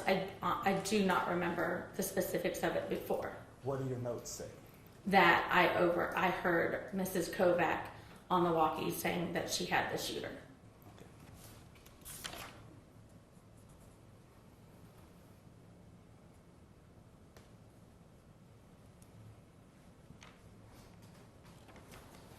I think that's all the questions I have. Thank you, sir. Can we do the rest? Yes, Your Honor.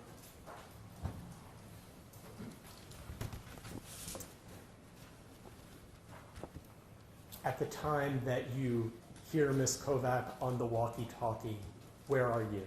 In my classroom with mine and Abby's class. Thank you.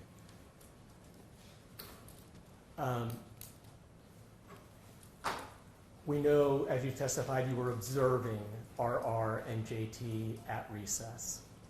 Without telling me anything that anyone said to you, was your reason for observing them based on things you had heard from other faculty? Yes. Your Honor. Okay, one moment. Objection. He's back door trying to get in the hearsay testimony. Objection hearsay. He's basically asking, did somebody tell you that there was a problem? Which is hearsay. He's asking for a response. I'm not. I'm asking for her reaction to receiving information. This is exactly the same in 100 cases where we have asked a police officer, did you receive information that caused you to go to such and such address? Okay, but if there was leading in there, because you were leading her to a particular answer. So can you rephrase? I'm going to sustain the objection based upon leading. So, did you go to recess? Yes. I was later than normal. Okay. Was there a reason that you were observing JT and RR? Yes. 2 teachers told me that they So, Judge, if I don't point the witness to something, that we're going to encounter this. So, we can't have it both ways. So why can't you say without telling me the reason, was there a reason? Because the last time I tried to phrase the question that way, it was ruled leading. So I will rephrase the question. Ms. West, without telling me anything that anyone told you, what caused you to observe JT and RR at recess? That was not the question that I stated would be the permissible question. So she's observing them, and I guess you're trying to listen, she's observing them based upon a reason. And then what would be the next question? When she says, I'm observing him based upon something somebody said to me, then what would be the next question? That's the whole question. If she says, I'm observing him based on what someone said to me, I'm done. That's what I'm trying to get out of her. That's it. Okay, the proper question is, without telling me what was said to you, what was the reason that why were you observing him? I think that's what I just said, but the judge has asked the question. Okay, but yes, you have the question, Ms. West. Now I'm confused. Okay. Was there a reason you were observing JT? Yes. Okay. And without giving us this word somebody said, what was the reason? There was concern that JT had something that he shouldn't have. Thank you, Judge. Any read cross? Sure.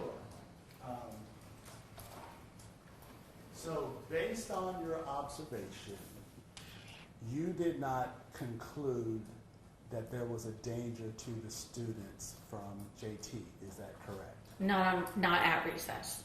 Okay. It was following recess. All right. And your concerns came to fruition after your conversations with RR? Yes. Okay. So there was nothing to prevent you from excluding JT from his classmates, is that correct? Nothing to prevent me from? Yeah. You could have, if you perceived that there was a danger, you could have excluded him from his classmates. Is that correct? But if I suspected what I had been told about, that could have made things worse.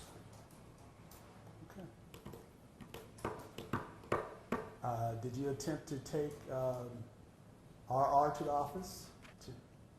No, I called the office and reported what RR told me. Did you attempt to take JT to the office? I did not. Okay. My last interaction. Okay. Did you yourself attempt to contact the police about your concerns?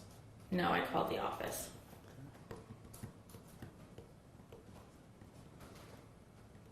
That's all the questions I have. Anything further for this witness? No, Your Honor. And the status of Ms. West as a witness? I ask that she remain subject to recall, constructive disaster. Same.